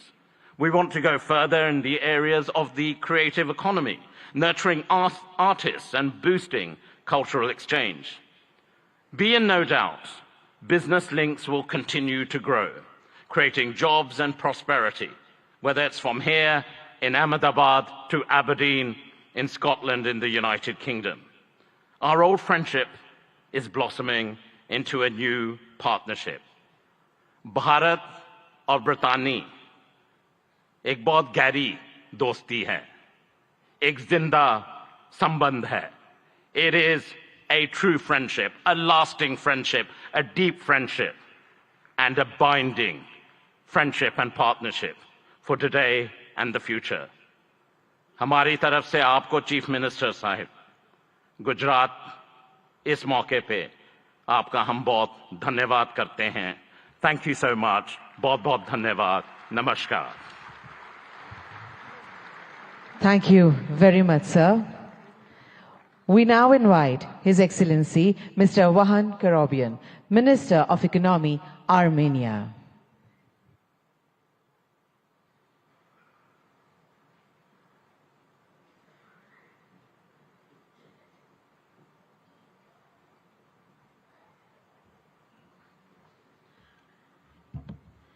Honorable Excellency Prime Minister Shri Narendra Modi, Honorable Chief Minister of Gujarat Bhuendra Bhai Patel, Excellencies, distinguished guests, ladies and gentlemen. Welcome to the vibrant Gujarat 10th Global Summit. As Minister of Economy of Armenia, I'm delighted to share the remarkable strides of our nation has made, especially in the realm of technology, trade and investment. Our economy is doubled in 3-year time, and economic boom has not only reshaped our domestic landscape, but also positioned Armenia as the most advanced economy within the Caucasus and Eurasian Economic Union.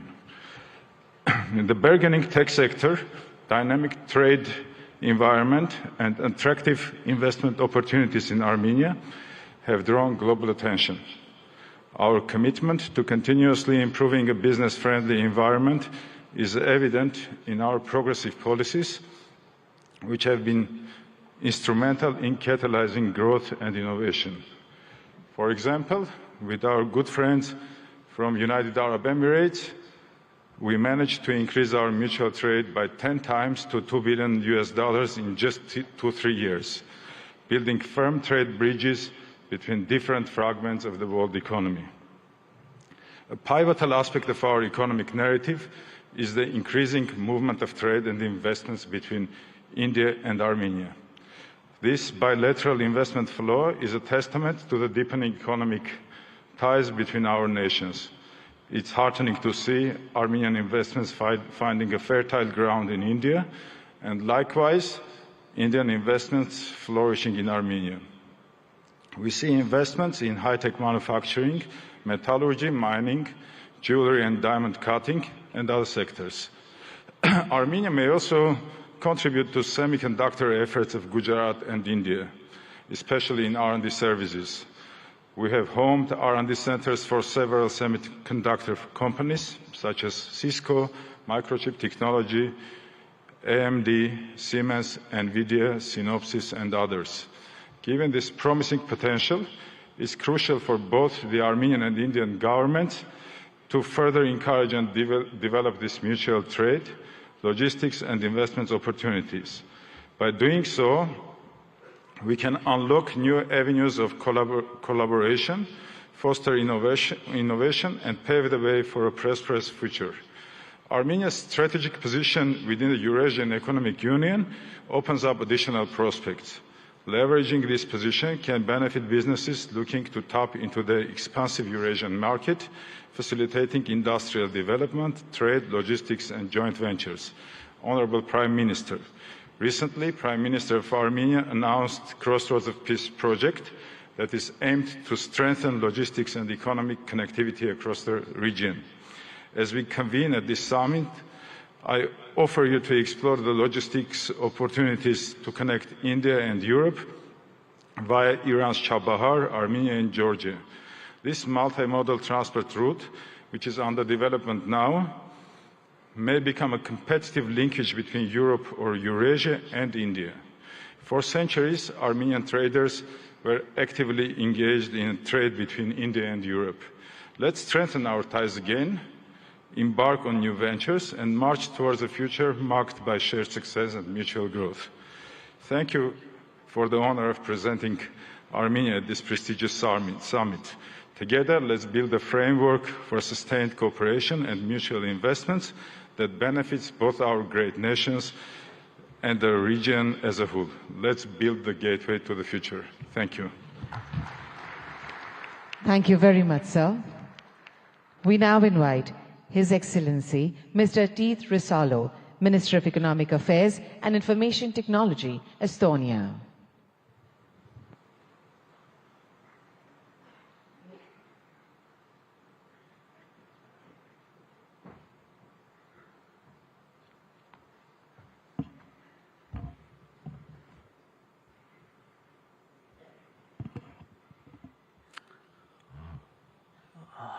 Prime Minister, Chief Minister, Excellencies, ladies and gentlemen, dear friends, Namaste, or Tere hommikust, as we say in Estonia.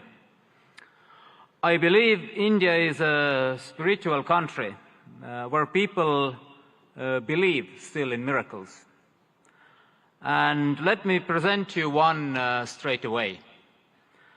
It's me, standing here, representing the Republic of Estonia, free and independent country with a population of 1.4 million. Archaeology tells us that Estonians have been living in the same place for 5,000 years. But from the written history of 1,000+ years, we have been independent only 50. Despite that, we have maintained a unique culture and a full-blown, unique language and a full-blown culture. We regained our independence only 30 years ago. We started from zero. We had devastated economy, zero capital, and no major natural resources. For now, we are widely recognized as first and one of the most advanced digital societies. Estonia is a global leader in harnessing the power of technology for its citizens. But the truth is, miracles just don't happen. You have to work hard to arouse them. And that's why we are here, to work together with nations and regions who share the same values: democracy, rule of law, market economy, drive forward. India certainly has an instrumental role to play that those values prevail globally. You have proved it repeatedly, most recently with the excellent execution of the G20 presidency. Thank you again, Prime Minister Modi, for the leadership. Estonia is ready to work with you and offer our best knowledge on digital public goods, on e-governance, cybersecurity, green tech, educational technology, and personal medicine. And we know India grows when the states grow. So we're happy to work on all this with Gujarat, because Gujarat means growth. And then, if we work hard, we know the reward. In the end, the truth alone trumps. Thank you. Hope for a good cooperation. Thank you very much, sir.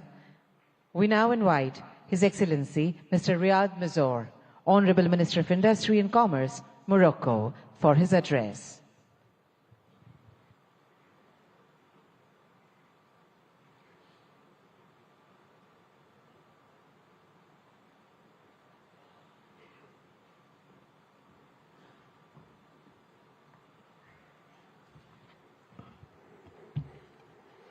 Honorable Shri Narendra Modi, Prime Minister of Bharat.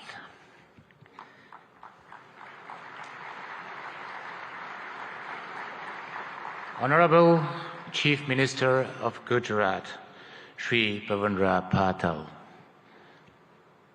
Honorable Head of States, Chief of Governments, Ministers, Excellencies, ladies and gentlemen, it's my honor and distinct privilege to address this esteemed assembly at the 10th Vibrant Gujarat Global Summit, representing the Kingdom of Morocco.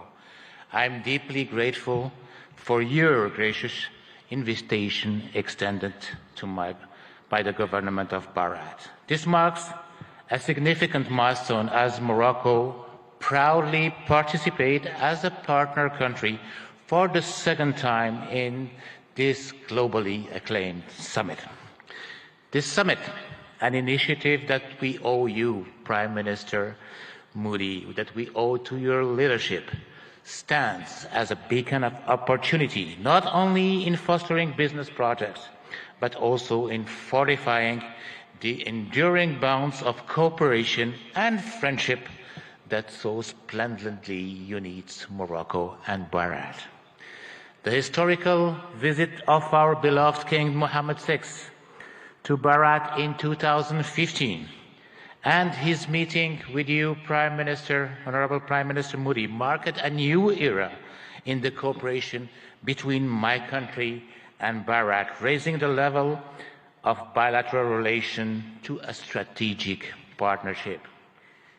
Even our beloved king at that time expressed his admiration for the Indian model, which has succeeded in emerging as one of the largest world economy. Let me comment on what has been said beforehand. Prime Minister Modi, you made Gujarat as an engine of growth for Bharat, but you made Bharat as the engine of growth of the world. Morocco, for its part, has also evolved positively, showing a regional leadership in advanced sectors, such as automotive, aerospace, semiconductor, and fertilizer industry, coupled with a significant transformation of historical sectors such as textile and agri-food. All sectors have been performing remarkably well despite successive crises, which confirm the undeniable success of the industry policy of Morocco, Gujarat, and Bharat. Since then, our two governments have worked tirelessly to achieve the objectives set.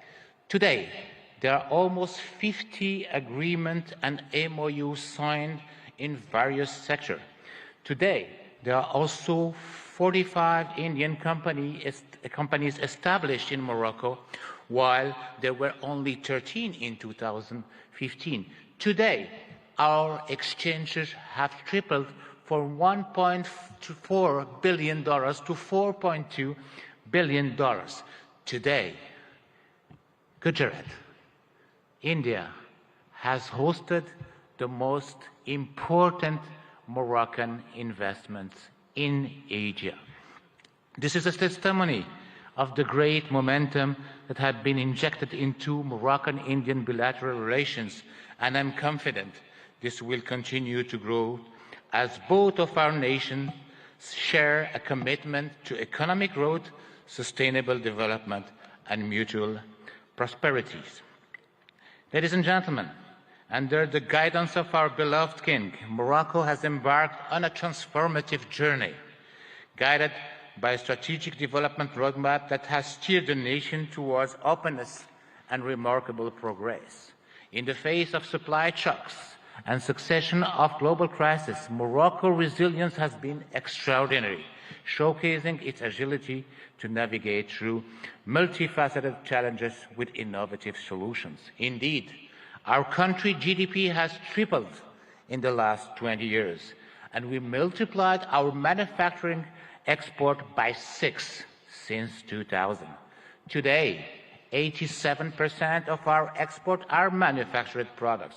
Today, Morocco is the first manufacturer of cars in Africa and one of the most competitive countries worldwide in producing cars and renewable energy. Well, the best and the most competitive country in producing cars is still Bahrain.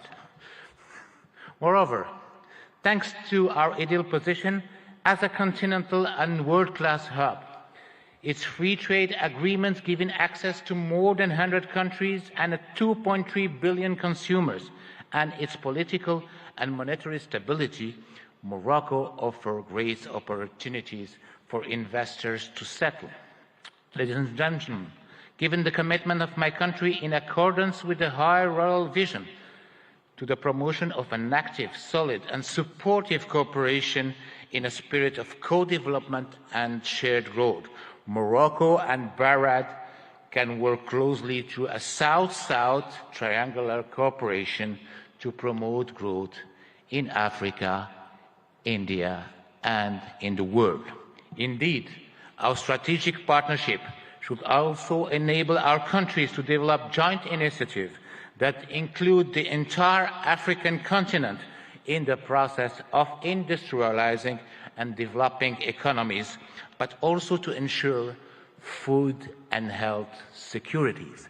Ladies and gentlemen, the time is ripe for Morocco and Bahrain to forge a stronger, more dynamic partnership by leveraging our respective strengths and addressing the challenges together. We can create a future market by shared prosperity, innovation, and growth. Thank you very much.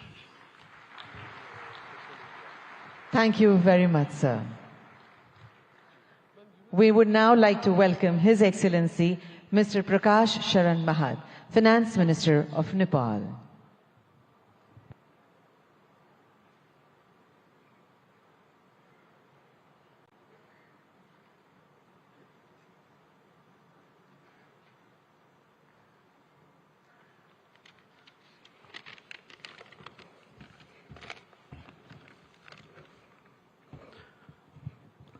Right Honorable Prime Minister Sri Narendra Modi ji, Honorable Chief Minister of Gujarat Sri Bhupendra Bhai Patel ji, distinguished participants, ladies and gentlemen, warm greetings from Nepal.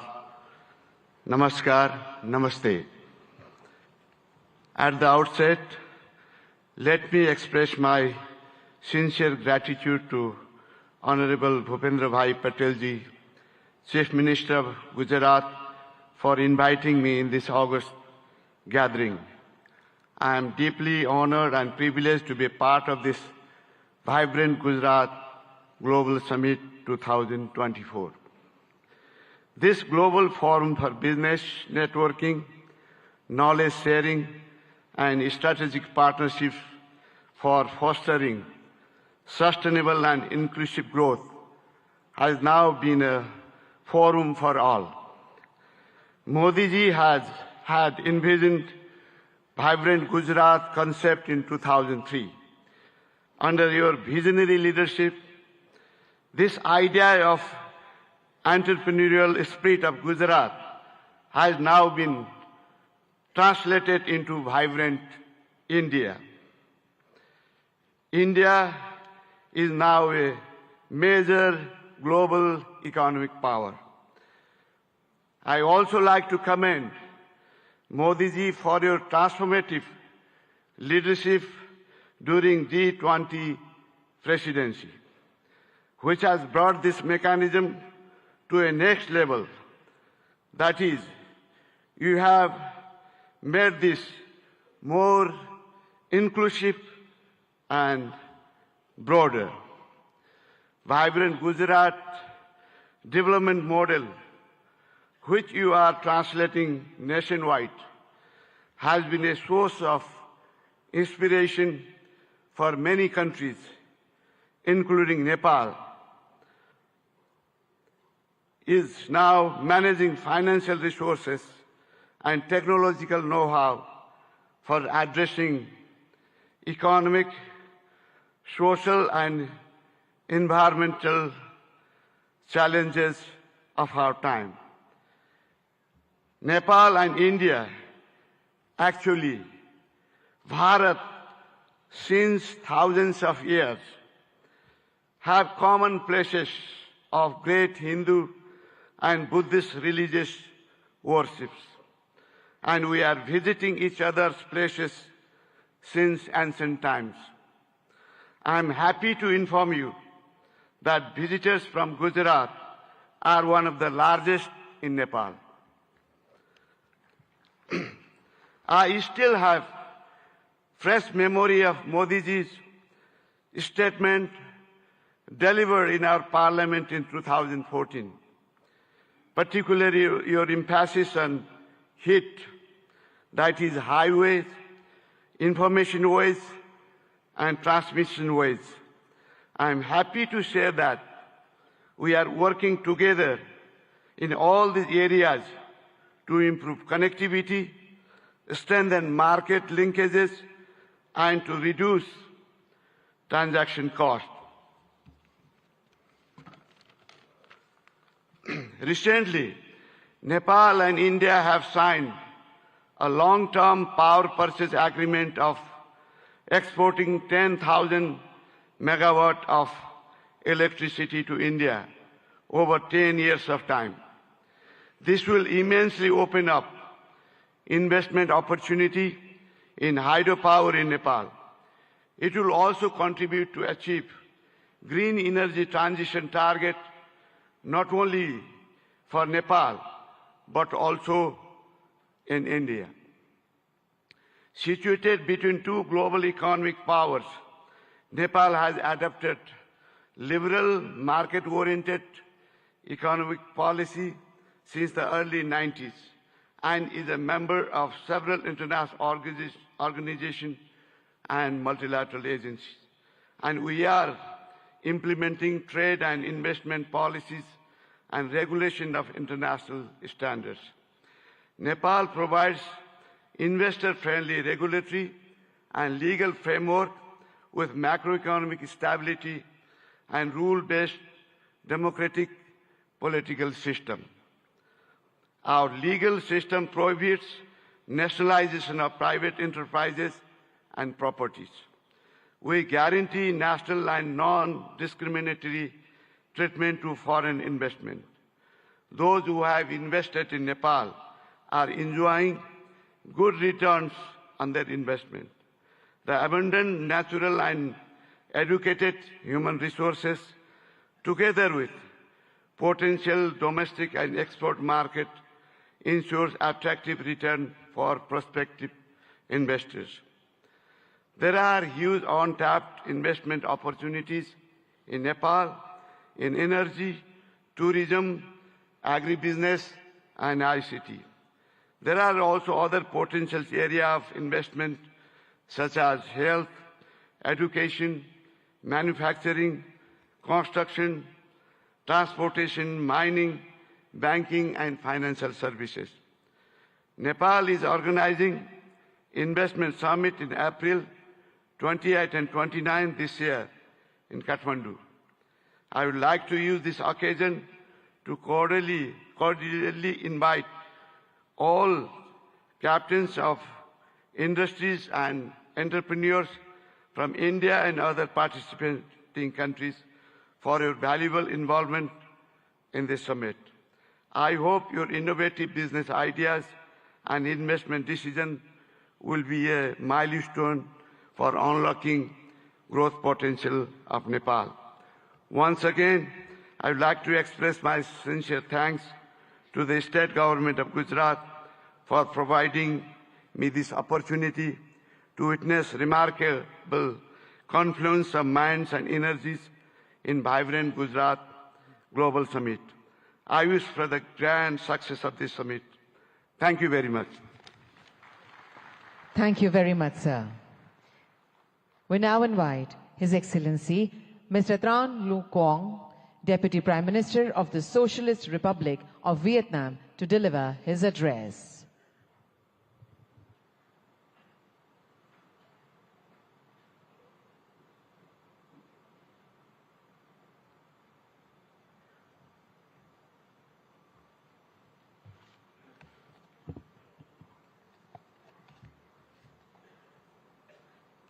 Thưa ngài Narendra Modi, Thủ tướng nước Cộng hòa Ấn Độ, thưa ngài Thủ tướng bang Gujarat, thưa các vị nguyên thủ quốc gia, người đứng đầu chính phủ các nước, thưa toàn thể quý vị.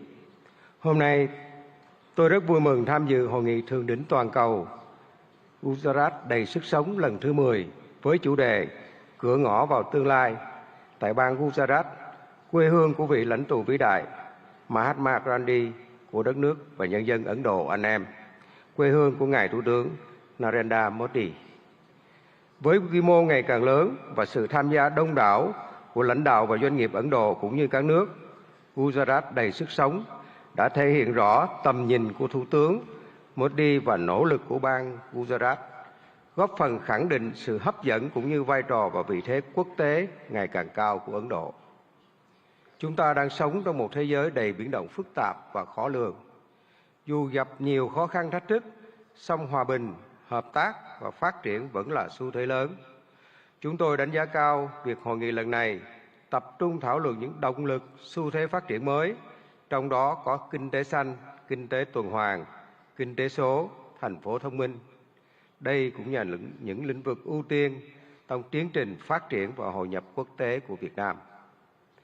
Để thúc đẩy mạnh mẽ các lĩnh vực nêu trên, hướng tới các mục tiêu phát triển bền vững, chúng tôi cho rằng các chính phủ cần tạo lập khuôn khổ chính sách, pháp lý và môi trường đầu tư kinh doanh thuận lợi, ổn định, minh bạch, công bằng, triển khai các chiến lược, kế hoạch một cách nhất quán. Nguồn vốn từ đầu tư công của chính phủ cần đóng vai trò dẫn dắt, đồng thời khuyến khích mạnh mẽ và thu hút hiệu quả các nguồn lực của khu vực tư nhân và đầu tư nước ngoài. Trong hợp tác quốc tế, cần đưa các lĩnh vực này thành nội dung hợp tác chủ đạo và ưu tiên dành nhiều nguồn lực hơn nữa để hiện thực hóa. Các nước phát triển cần tăng cường hỗ trợ các nước đang phát triển về vốn, chuyển giao công nghệ, kỹ thuật, quản trị hiện đại, đào tạo nguồn nhân lực. Là nền kinh tế phát triển nhanh và năng động, có quy mô lớn thứ 5 thế giới, Ấn Độ hoàn toàn có thể và đang ngày càng phát huy tốt hơn nữa vai trò dẫn dắt trong tiến trình này. Thưa tất cả quý vị, thời gian qua, quan hệ hữu nghị truyền thống và đối tác chiến lược toàn diện giữa Việt Nam và Ấn Độ không ngừng phát triển trên các lĩnh vực. Việt Nam trân trọng cảm ơn và đánh giá cao sự hỗ trợ hiệu quả của Ấn Độ trong đào tạo nguồn nhân lực, phát triển khoa học công nghệ, chuyển đổi năng lượng, chuyển đổi số. Trong thời gian tới, chúng tôi mong muốn đẩy mạnh hơn nữa hợp tác với Ấn Độ nói chung và bang Gujarat nói riêng, nhất là trong các lĩnh vực có thế mạnh của Ấn Độ và phù hợp với ưu tiên phát triển của Việt Nam. Trong đó, nhiều lĩnh vực sẽ được trao đổi tại hội nghị lần này. Là bạn, là đối tác tin cậy và là thành viên tích cực, có trách nhiệm trong cộng đồng quốc tế, Việt Nam luôn hoan nghênh và sẵn sàng tạo một điều kiện thuận lợi nhất để các doanh nghiệp Ấn Độ đầu tư, kinh doanh lâu dài ở Việt Nam.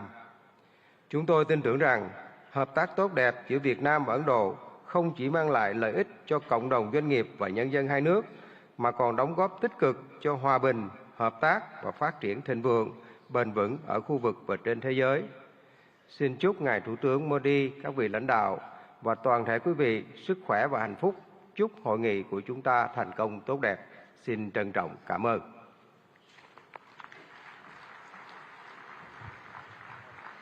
Thank you very much, sir. We now honored to invite His Excellency Mr. Petr Fiala, Honorable Prime Minister, Czech Republic, for his address.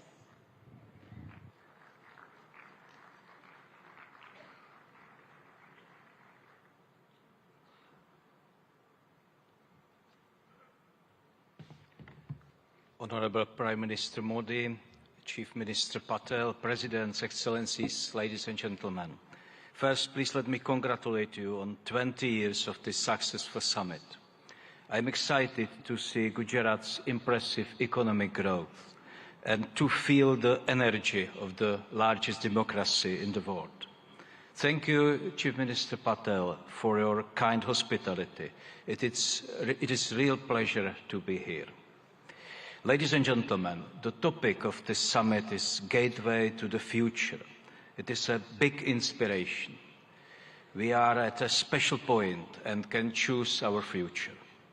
It is a time of dramatic risks, but also of great chances, because the problems of today are very complex. It is not wise to concentrate on only one strategy. I think the humanity needs to work with three main priorities, three keys to unlock the gateway. The first key is innovation and new technologies. The second key is advanced industry. And the third key is applied research, which benefits the public, like in health and medicine. Please let me tell you about the position of the Czech Republic. The first key is innovation and new technologies. My country is quickly moving to a higher value economy. We are changing our education system, and we want stronger accent on STEM subjects.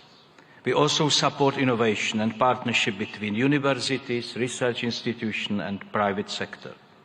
Maybe you know some innovative Czech brands. For example, the software security company Avast or the online ticketing global player Kiwi. My government is mainly interested in long-term strategic investment. This includes AI research, electromobility and especially semiconductors. They are key for high-tech industries today, from cars to mobile phones. We also pay close attention to innovation in the energy sector. Unlike many European countries, we believe in the future of nuclear power. We have 50 years of expertise in nuclear power. Our top interest is development of small modular reactors. On this way, we want to work with leading global makers. It is also a chance to improve our Czech-Indian capacities in nuclear energy research. We are very serious about innovation in renewable energy and green digital technologies. The goal is to have reliable, efficient and sustainable energy. This is about clean environment, and the potential for Czech-Indian collaboration is great, not only in energy, but also in wastewater treatment or in sustainable agriculture. The second key to our future is advanced industry. My country is a great exporter of high-quality industrial goods. I am sure that you know some of the traditional Czech brands. Bata, Škoda, Tatra or Java are well established in India. Our companies are leaders in land transport. Škoda Auto produces cars here and has a new logistics center in Pune. It can be active and make India e-mobility hub of tomorrow. We also have great railway cars makers. Czech companies build wheel sets here in India. And we offer solutions for cities, trams, hydrogen buses or smart transport systems. We have many advanced companies in the space industry. It is very strong in the Czech Republic. Their products are parts of rockets and satellites from the European Space Agency and others. Our aerospace and defense industry is always ready to help our friends in India. In all sectors of our industry, we are proud of traditional and new products and their quality. The third key is applied research in fields like healthcare and medicine. There are many major issues in public health: lifestyle diseases, sustainability of public health systems, and the new health dangers. COVID-19 is a typical example. It shows us the benefits of international cooperation, sharing results and experience, and fighting the virus faster than ever before. It also shows us the need to be prepared for other new dangers. In health and medical science, fast innovation can bring big benefits to people. Its importance will only increase. There are many bad demographic and lifestyle trends in the world today. And health and medical research is also a very important driver of future economic growth. I am very pleased that Czech Republic and Indian universities cooperate successfully in this area. Tomorrow I will visit the NIMS University in Jaipur. It has a strong focus on medical research and training of health professionals. It is an institution which applies experience of top Czech and Indian experts. Ladies and gentlemen, I briefly presented three areas, three keys which can unlock the gate to our future. With them, we have a chance for a sustainable future. It offers a better life for humanity. All of them are connected to science, technology, and innovation. This is intentional. I believe that knowledge is the most important factor for growth, well-being, and happiness. I am very happy that the partnership between India and the Czech Republic is based on this vision. We show this today together with Prime Minister Modi by endorsing our strategic partnership on innovation. The partnership covers many areas, including science, new technologies, energy, healthcare, or infrastructure. There is great potential in this joint statement. India and Czechia understand the role of innovation in solving the challenges of today. Our countries believe that the economy of the future will depend on deep cooperation. This gives me great hope that our partnership will bring concrete results for our peoples. Ladies and gentlemen, the future can bring many new problems, but we already know how to be prepared by focusing on skills and innovations and by working with trusted partners. I wish you a successful discussion and thank you.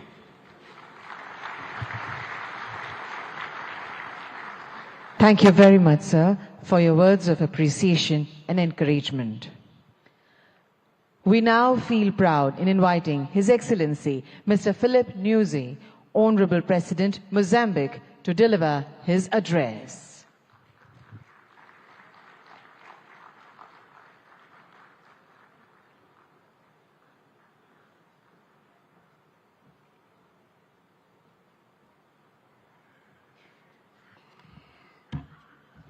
Muito obrigado. Sua Excelência Narendra Modi ji, Primeiro-Ministro da República da Índia. Sua Excelência José Ramos Horta, Presidente de Timor-Leste. Sua Excelência Petra Fiala, Primeiro-Ministro da República Tcheca. Sua Excelência Bhupendra Patel, Ministro-Chefe do Estado de Gujarat. Senhores Ministros presentes nesta cimeira, minhas senhoras e meus senhores. Inicio a minha intervenção saudando e agradecendo a Vossa Excelência e meu irmão Narendra de Mordadas Modi, Primeiro-Ministro da Índia, pelo convite que nos foi formulado na qualidade de parceiro para participar neste evento de grande relevância para os nossos países. Aproveito a ocasião para felicitar a vossa presidência do G20, o momento histórico que conseguiu colocar o continente africano, ou seja, a União Africana, como membro permanente do G20. Saudamos de forma distinta a Sua Excelência Bhupendra Patel, Ministro-Chefe do Estado de Gujarat, ao povo e governo de Gujarat, pelo acolhimento que nos tem sido dispensado desde a nossa chegada a esta histórica cidade industrial, o maior centro de refinaria de petróleo do mundo e de corte de polimento de diamantes. Senhor Primeiro-Ministro, Excelências, em Ahmedabad me sinto em minha própria casa, pois foi daqui que adquiri conhecimentos que me têm ajudado a adicionar ao que antes tinha conseguido, e com o espírito de sempre aprender, me permite dar a minha humilde contribuição para o desenvolvimento do meu país, Moçambique. Suprabat Mara Gujarat Deshuacion. Umujamachu Habar Namaste.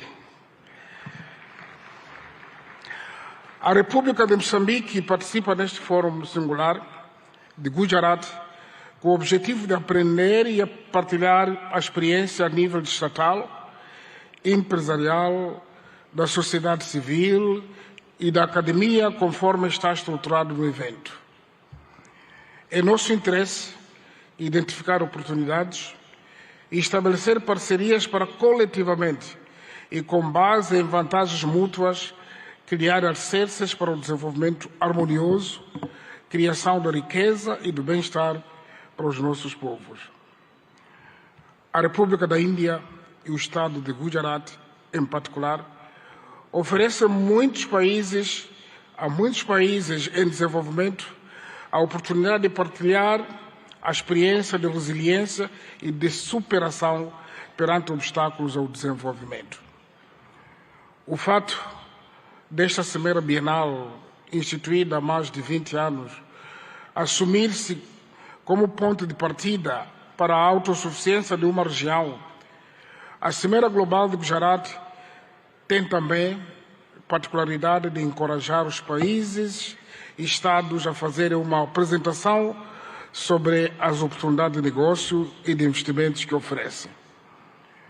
O nosso interesse em aprender da experiência de Gujarat é ainda maior porque acreditamos na estratégia de desenvolvimento baseada na autossuficiência, ou seja, na produção e transformação interna de recursos ao nosso dispor, destinada a autoconsumo e exportação. Por outro lado, os momentos temáticos agendados nesta edição da Cimeira Global de Gujarat abrangem áreas importantes para o fortalecimento da nossa cooperação bilateral. Destacamos a promoção da feira comercial, os temas sobre a transição para a economia verde no âmbito do desenvolvimento econômico sustentável, tecnologia e inovação como motores de crescimento econômico e a questão do financiamento de infraestruturas sustentáveis. Excelências, Moçambique é um país com potencialidades econômicas ainda por explorar. Pois vejamos, possui terras aráveis e rios abundantes, condições propícias para a prática da agricultura industrial, pecuária e pesca. Mantém enormes reservas para o desenvolvimento da indústria extrativa e transformadora.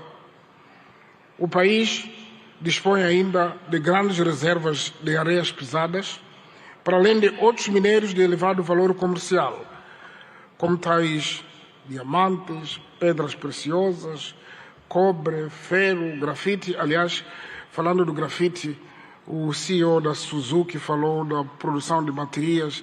Imediatamente eu convido para produzir em Moçambique, porque grafite está em abundância. Mas também Moçambique possui carvão mineral, e já estamos a exportar para este país em grandes quantidades. Isso só para citar alguns exemplos. O nosso país é também conhecido como detentor de enormes potenciais energéticos, energia hídrica, eólica e solar, e estamos agora a projetar a construção de uma grande barragem hidroelétrica para mais de 1.500 megawatts. Esperamos que pode haver interesse de participar conosco ainda. Isso incluindo também uma das maiores reservas de gás natural do mundo, na bacia do Rovuma. Aliás, sei dizer que 3 empresas maiores deste país são parceiros na exploração do gás em Moçambique. Moçambique oferece igualmente oportunidades para o desenvolvimento de todo tipo de turismo, incluindo o ecoturismo. O nosso país, por ser banhado pelo nosso oceano comum, que é o Oceano Índico, permite que o canal de Moçambique seja a rota comercial estratégica de muitos países, incluindo os países de hinterland da África Austral, cujo acesso ao mar é através de Moçambique. Também desfilou neste pódio o CEO do DP World. Ele pode ser testemunho porque já estão a operar nos portos moçambicanos. Portanto, investir em Moçambique é também tirar benefício das oportunidades econômicas que a sub-região da África Austral, isto é, dos países da SADC, oferece com um mercado de mais de 250 milhões de habitantes. A legislação sobre investimentos em Moçambique oferece um pacote de investimentos de incentivos aos investidores que decidam apostar no país para a produção de bens e serviços que criam oportunidades de emprego para os jovens moçambicanos e concorram para o acréscimo de valor, industrialização e modernização da economia. Neste contexto, para fortalecer a cooperação internacional, através da criação de parcerias produtivas, conducentes a uma rápida aceleração do crescimento econômico global e melhoria das condições de vida das nossas populações, convido mulheres, homens de negócios indianos e de todas as outras partes do mundo aqui presentes a investir em Moçambique numa base de ganhos mútuos. O governo de Moçambique tudo faz e fará de modo a assegurar uma parceria econômica em que todos saiamos a ganhar e juntos contribuamos para um mundo próspero para nós e para as futuras gerações. Termino afirmando que a meta coletiva ficou patente, que é melhorar as condições de vida da humanidade, num ambiente de paz, cooperação, solidariedade e de sustentabilidade em que se respeite e se preserve o planeta Terra, a nossa casa comum. Fazemos votos que desta semeira brotem negócios viáveis em benefício dos nossos países e povos. A todos desejamos melhores venturas e muitos sucessos na criação do progresso e bem-estar comum. Obrigado, parabéns, Primeiro-Ministro Modi. Thank you so much, sir, for your words of praise and your insights on shared journey of development. We would now with pleasure invite His Excellency, Mr. José Ramos Mirta, Honorable President Timor-Leste, to deliver his significant address.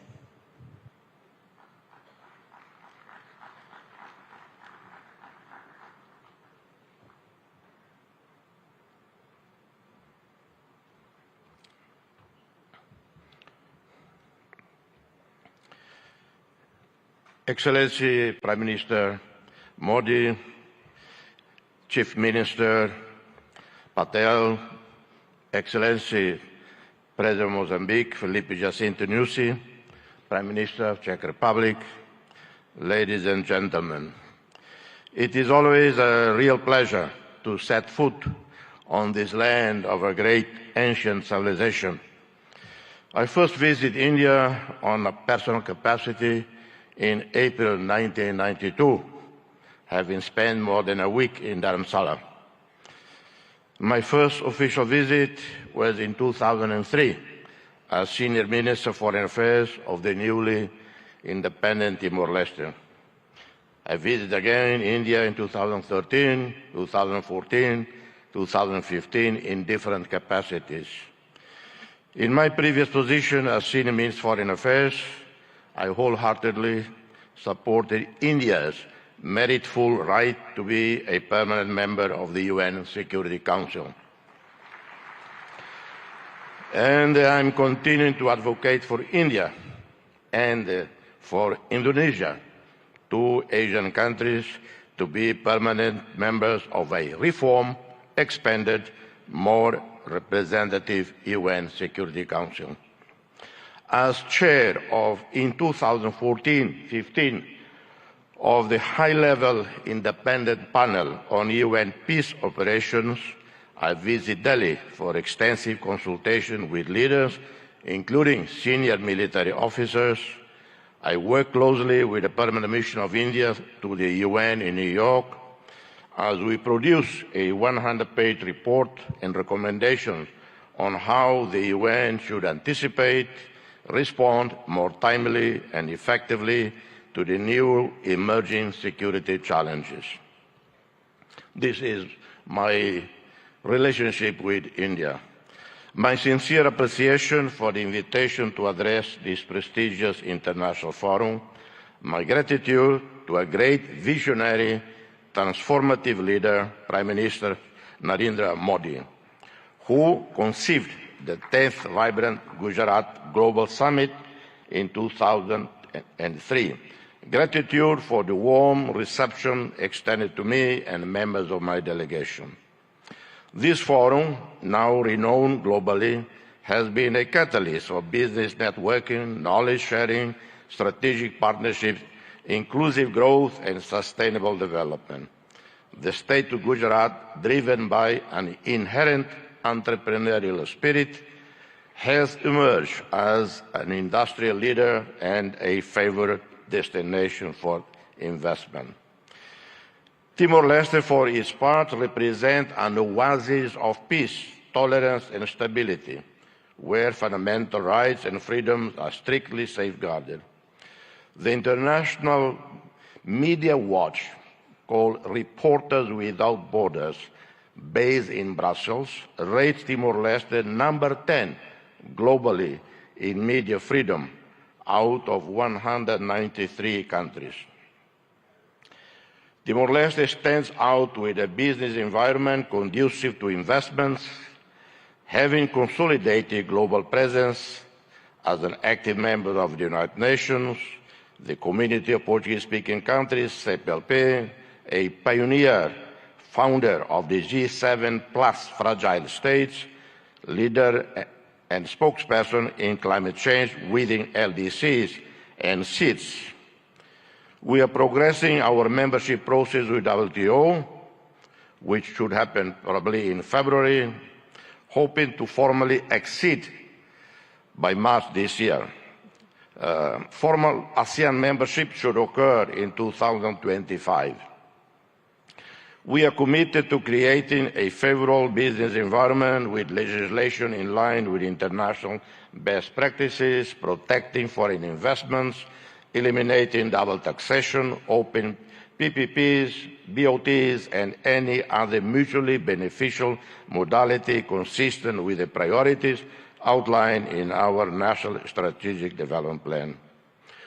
We have a sovereign wealth fund with significant investments in U.S. Treasury bonds and other developed market bonds, and have invested significantly in equities internationally with more than 1,000 portfolios, with annual returns of over 8%. We have zero debt to commercial banks. Our debt to regional or multilateral lending institutions is 13% of our GDP.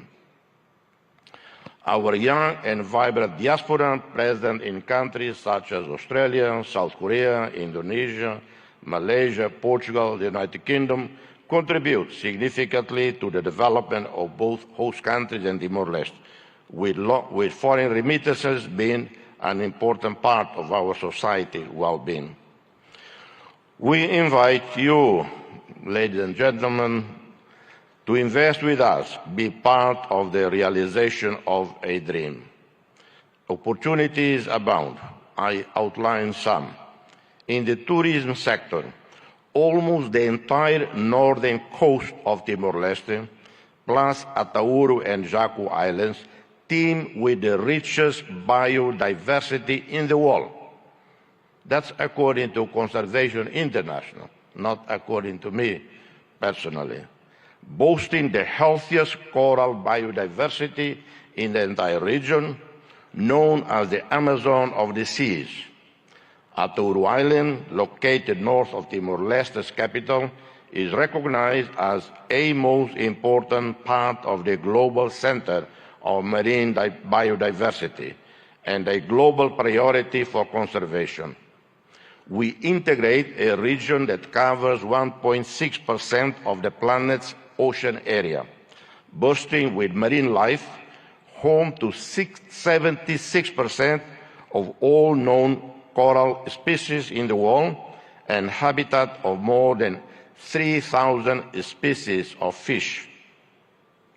We are seeking investments and partnerships in hotels, resorts, homestays, convention centers, restaurants, services, customer support, wellness, and hospitals.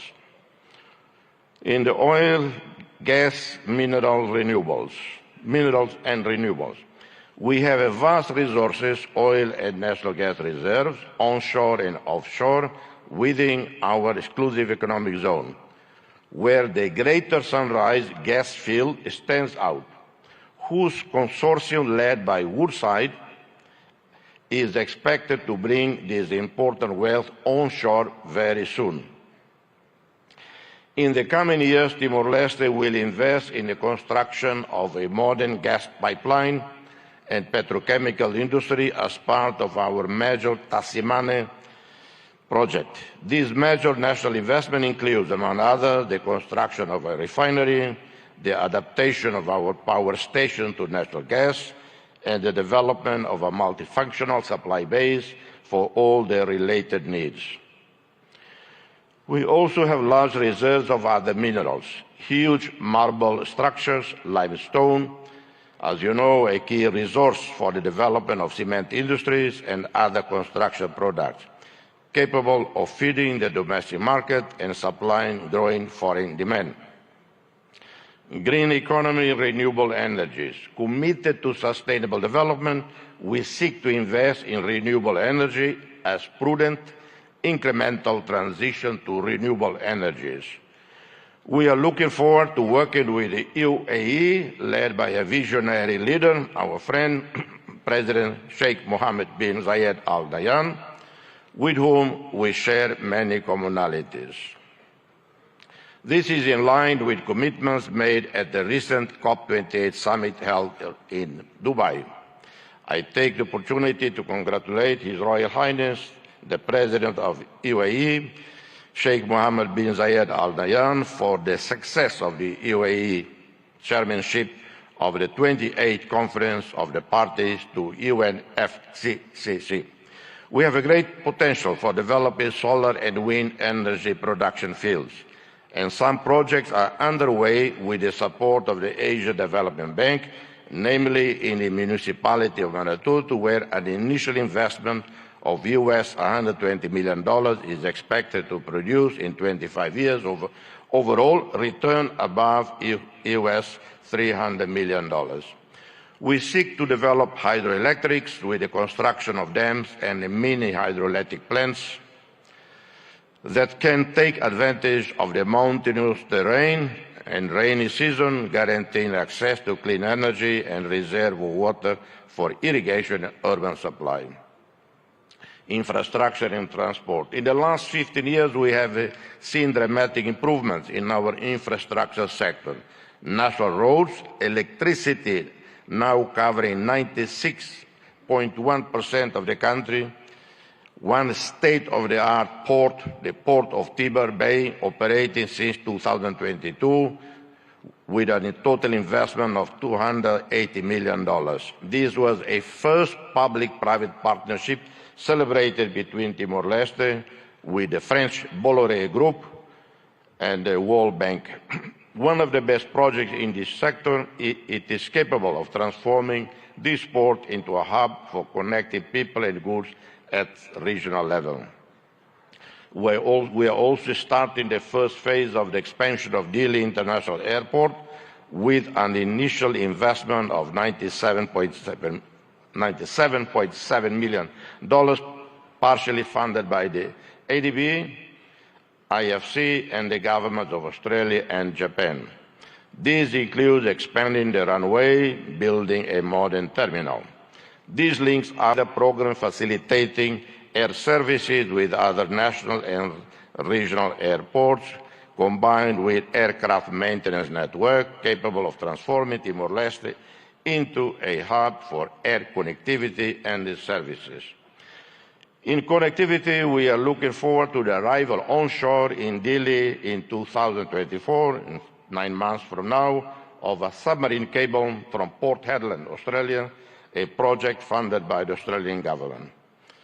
Health, the development of the national health system with improvement and modernization of our primary, secondary, tertiary healthcare network go hand in hand with investments planned in tourism infrastructure, in different economic activities, responding to the needs of our national and foreign customers. We are looking at building new, modern, well-equipped hospitals. In 2002, we had 20 medical doctors for roughly 900,000 people. In 2024, we have over 1,200 medical doctors for 1,400,000 people.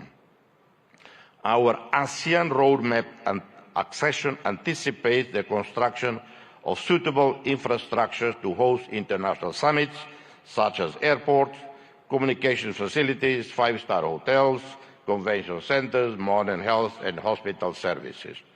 Agriculture, fisheries and forestry. Timor-Leste has great potential for agricultural development.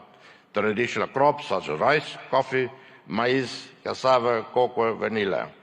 We have one of the best, or I would say the best coffees in the world. I apologize to any coffee producing country here, but I think we are rated the best in the world. And the Prime Minister, I suggest Indians should drink more coffee. That would help selling our coffee.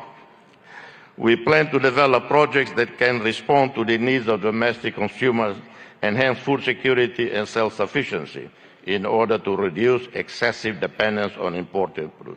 We will invest more in the production, processing, distribution and export of meat, fish and seafood, milk and dairy products with added value that may contribute to reducing malnutrition and poverty. Investments can also be in the reforestation of areas at risk of natural disasters, planting traditional species such as sandalwood, or those with great commercial potential such as mahogany. Inspired by India, we seek technologically sustainable growth, promoting innovation and digital economy. India has highly trained and specialized human resources in the new technology sector, taking advantage of the different telecommunications infrastructures. You have also been successful in developing highly profitable digital economy projects that benefit the entire production value chain. You have linked producers, distributors, retailers and consumers on the one hand, and promoting increasingly innovative, creative, competitive products through digital platforms and social online networks on the other. Prime Minister, dear friend, we eagerly anticipate the inauguration of the Embassy of Democratic Republic of Timor-Leste in Delhi soon, this year. Simultaneously, we await with great anticipation the opening of the Embassy of India in Delhi, thereby solidifying the visionary concept put forth by Your Excellency Prime Minister Modi, a call to forge a Delhi axis of progress and development. The problem with Delhi is sometimes people intend to come to Delhi. Instead, they end up in Delhi. And it happened many times. This axis of progress is set to build upon the robust foundations laid by our shared bilateral and multilateral cooperation.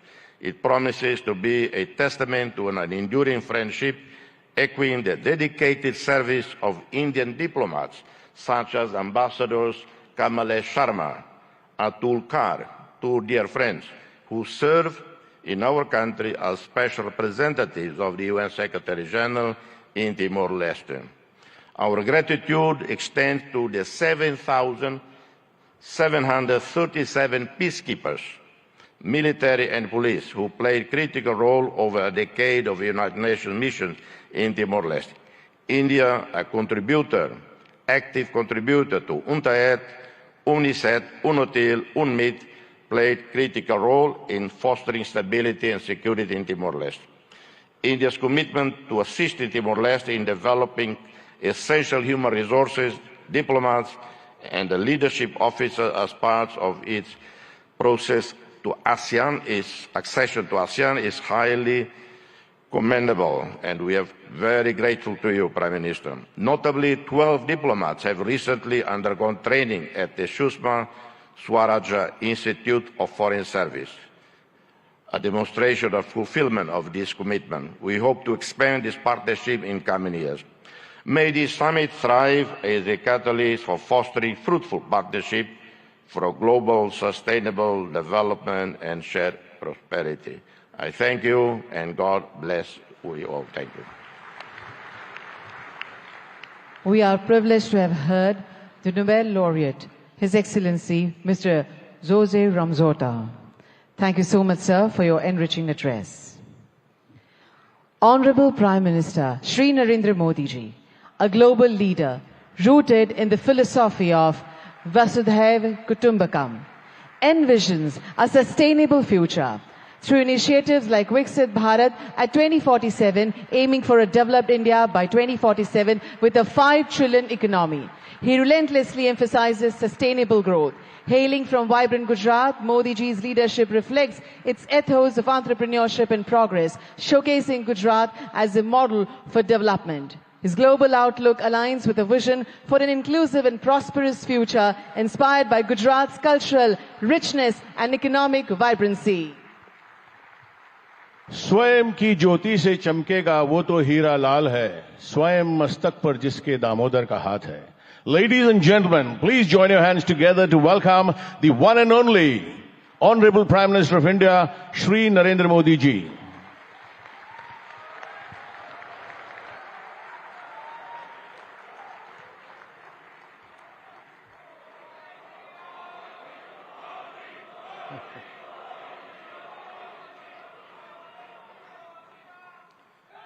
His Excellency Mr. Philip Nyusi, President of Mozambique, His Excellency Mr. Ramos Horat, President of Timor-Leste, His Excellency Mr. Petr Fiala, Prime Minister of Czech Republic, Gujarat के governor Acharya Devvrat जी, यहां के लोकप्रिय मुख्यमंत्री भूपेंद्र भाई पटेल, देश विदेश से आए हुए सभी विशेष अतिथि, अन्य महानुभाव, देवी और सज्जनों, आप सभी को 2024 की अनेक अनेक शुभकामनाएं।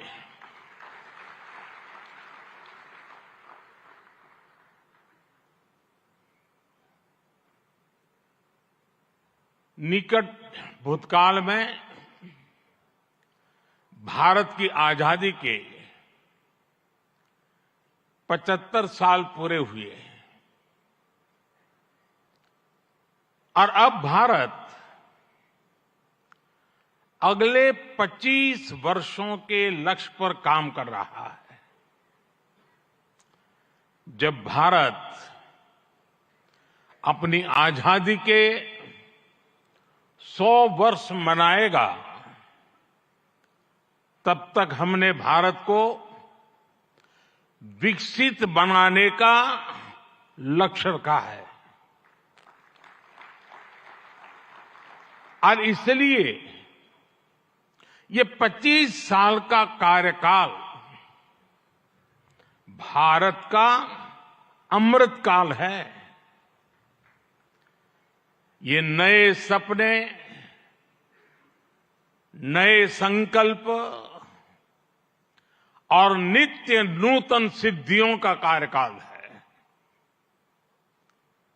इस अमृतकाल में ये पहली वाइब्रेंट गुजरात ग्लोबल समिट हो रही है और इसलिए इसका महत्व और बढ़ गया है। इस समिट में आए 100 से ज्यादा देशों के प्रतिनिधि भारत की इस विकास यात्रा के अहम सहयोगी हैं। मैं आप सभी का स्वागत करता हूं, अभिनंदन करता हूं।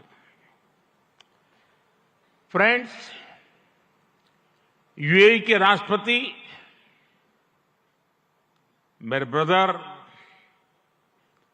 His highness Sheikh Mohammed bin Zayed का इस आयोजन में शामिल होना हमारे लिए बहुत खुशी की बात है।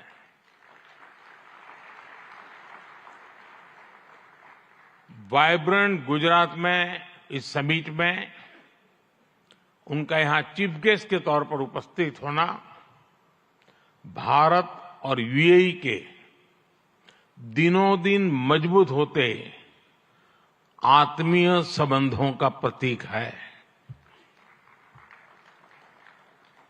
कुछ देर पहले हमने उनके विचार सुने। भारत को लेकर उनका विश्वास, उनका सहयोग बहुत ही गर्मजोशी से भरा हुआ है।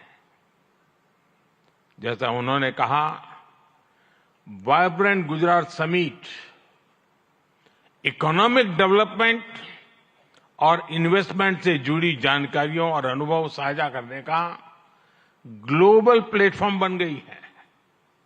इस समिट में भी भारत और यूएई ने फूड पार्क्स के विकास के लिए, रिन्यूएबल एनर्जी के क्षेत्र में सहयोग बढ़ाने के लिए, इनोवेटिव हेल्थ केयर में निवेश के लिए कई महत्वपूर्ण समझौते किए हैं। भारत के पोर्ट इंफ्रास्ट्रक्चर में यूएई की कंपनियों द्वारा कई बिलियन डॉलर के नए निवेश पर सहमति बनी है। यूएई के सॉवरेन वेल्थ फंड द्वारा गिफ्ट सिटी में ऑपरेशन शुरू किए जाएंगे।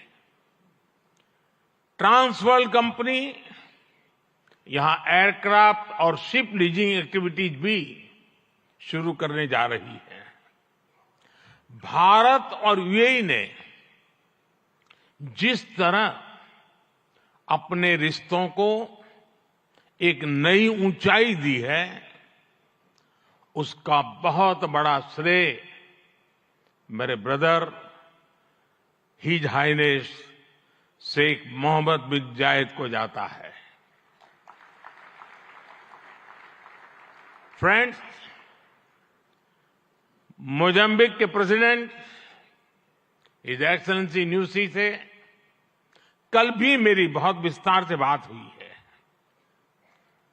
उनके लिए तो गुजरात आना पुरानी यादों को ताजा करने जैसा है। प्रेसिडेंट न्यूसी आईआईएम अहमदाबाद के एल्यूमनाई है।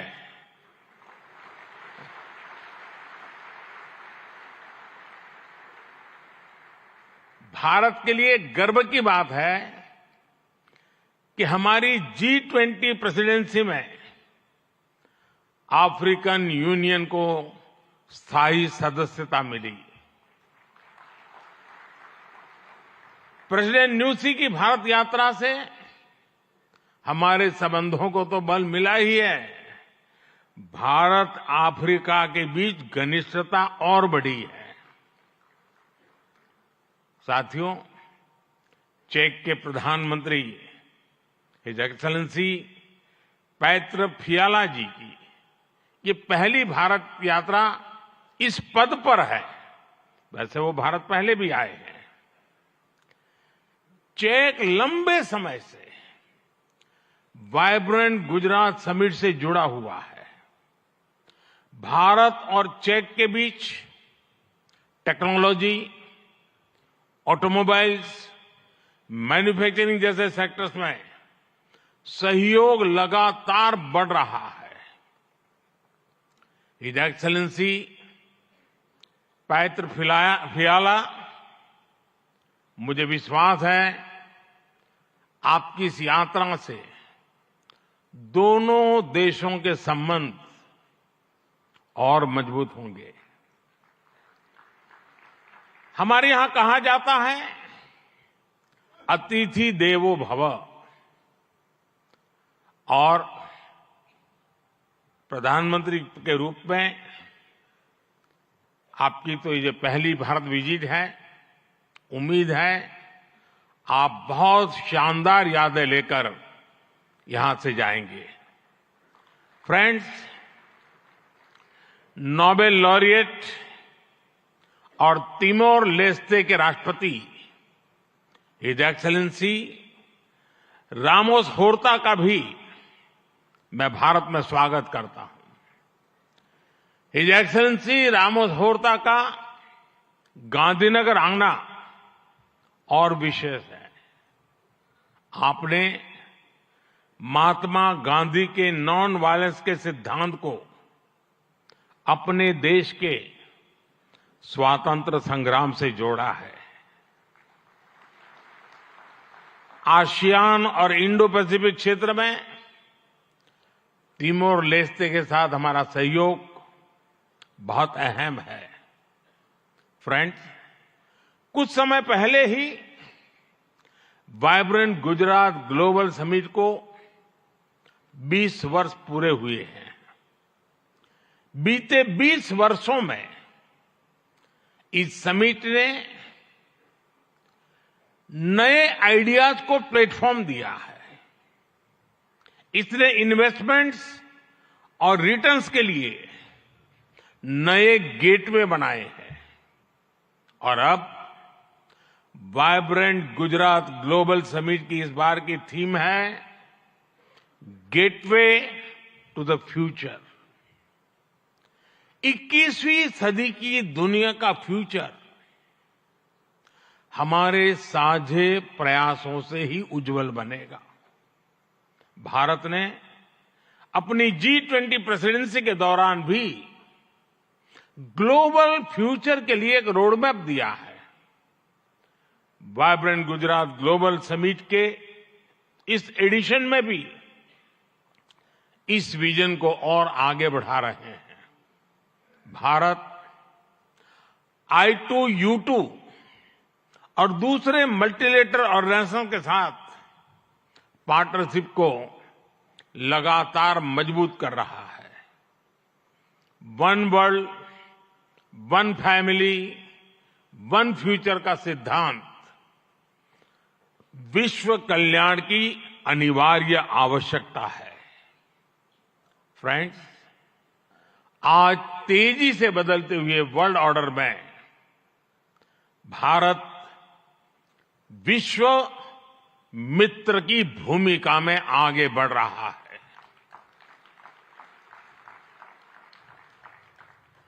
आज भारत ने विश्व को ये भरोसा दिया है कि हम साझा लक्ष्य तय कर सकते हैं, अपने लक्ष्य प्राप्त कर सकते हैं। विश्व कल्याण के लिए भारत की प्रतिबद्धता, भारत की निष्ठा, भारत के प्रयास और भारत का परिश्रम आज की दुनिया को ज्यादा सुरक्षित और समृद्ध बना रहा है। The world looks at India as an important pillar of stability, a friend who can be trusted, a partner who believes in people-centric development, a voice that believes in global good, a voice of the global south, an engine of growth in the global economy, a technology hub for finding solutions, a powerhouse of talented youth, and a democracy that delivers. Friends, Bharat के 1.4 billion लोगों की priorities और aspirations, human centric development पर उनकी आस्था, inclusivity और equality का हमारा commitment, विश्व समृद्धि और विश्व के विकास का बहुत बड़ा आधार है। आज भारत दुनिया की 5th लार्जेस्ट इकोनॉमी है। 10 साल पहले भारत 11th पर था। आज दुनिया की हर प्रमुख रेटिंग एजेंसी का अनुमान है कि भारत अगले कुछ वर्षों में दुनिया की टॉप 3 इकोनॉमी में जाएगा।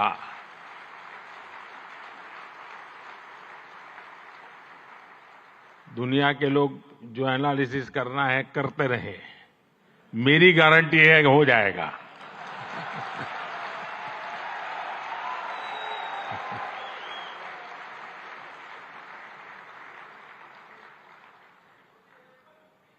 एक ऐसे समय में जब विश्व अनेक अनिश्चितताओं से घिरा हुआ है, तब भारत दुनिया में विश्व की एक नई किरण बनकर के उभरा है।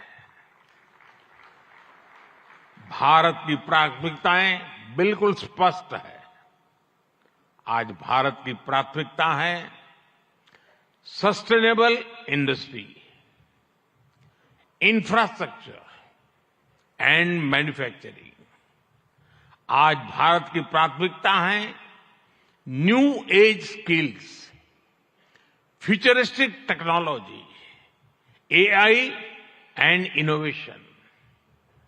आज भारत की प्राथमिकता है green hydrogen, renewable energy, semiconductors, इसका पूरा इकोसिस्टम। इसकी एक झलक हम vibrant Gujarat global trade show में भी देख सकते हैं। और मेरा तो आग्रह है कि ट्रेड शो जरूर देखें। गुजरात के भी स्कूल कॉलेज के विद्यार्थी जरूर जाएं। कल दिन में मैंने हिज एक्सेलेंसी न्यूसी और हिज एक्सेलेंसी रामोस होर्ताई जी के साथ इस ट्रेड शो में काफी समय गुजारा है। इस ट्रेड शो में कंपनियों ने world class state of the art technology से बने प्रोडक्ट्स का निदर्शन किया है। E mobility, startups, blue economy, green energy और स्मार्ट इंफ्रास्ट्रक्चर जैसे ट्रेड शो में एक प्रकार से छाए हुए हैं। ये जितने भी सेक्टर्स हैं, इनमें इन्वेस्टमेंट के लिए आपके पास लगातार नए अवसर बन रहे हैं। साथियों, आप सभी वैश्विक परिस्थितियों से भली भांति परिचित है। ऐसे में आज अगर भारत की इकोनॉमी में इतना रेजिलियंस दिख रहा है, अगर आज भारत की ग्रोथ में इतना मोमेंटम दिख रहा है, तो इसके पीछे बड़ी वजह है बीते 10 वर्षों में स्ट्रक्चरल रिफॉर्म्स पर हमारा फोकस। इन रिफॉर्म्स ने भारत की इकोनॉमी की कैपेसिटी, कैपेबिलिटी एंड कॉम्पिटिटिवनेस बढ़ाने का बहुत बड़ा काम किया है। रिकैपिटलाइजेशन और आईबीसी से हमने भारत के बैंकिंग सिस्टम को दुनिया के सबसे मजबूत बैंकिंग सिस्टम में से एक बना दिया है। ईज ऑफ डूइंग बिजनेस पर जोर देते हुए हमने 40,000 से ज्यादा कंपनीज को समाप्त कर दिया है, कंप्लायंसेस को समाप्त कर दिया है। जीएसटी ने भारत में टैक्स के अनावश्यक जाल को खत्म किया है। भारत में हमने ग्लोबल सप्लाई चेन के डाइवर्सिफिकेशन के लिए बेहतर माहौल बनाया है। हाल में ही हमने 3 FTA साइन किए ताकि ग्लोबल बिजनेस के लिए भारत और अट्रैक्टिव डेस्टिनेशन बन सके। इनमें से एक FTA तो यूएई के साथ ही हुआ है। हमने अनेक सेक्टर्स को ऑटोमेटिक रूट से FDI के लिए ओपन किया है।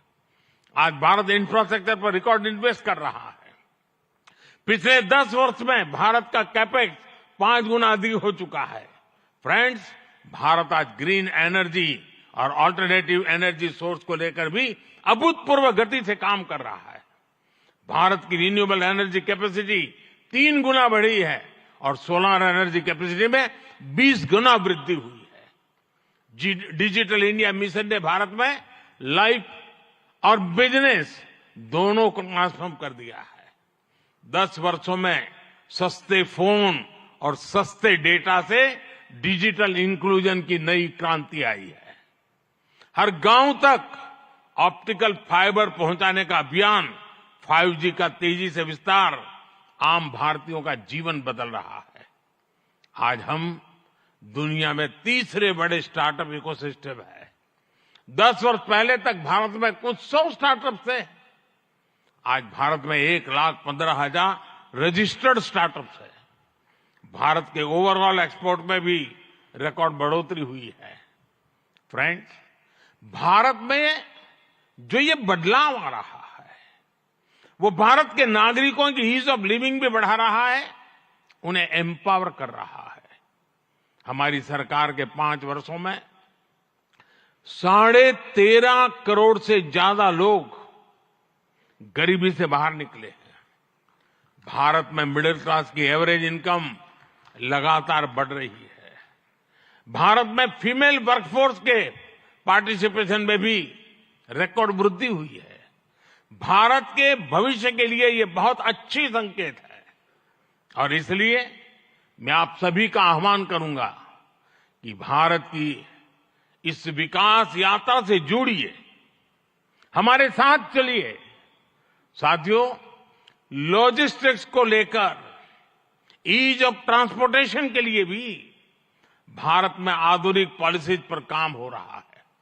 10 साल पहले भारत में 74 एयरपोर्ट थे।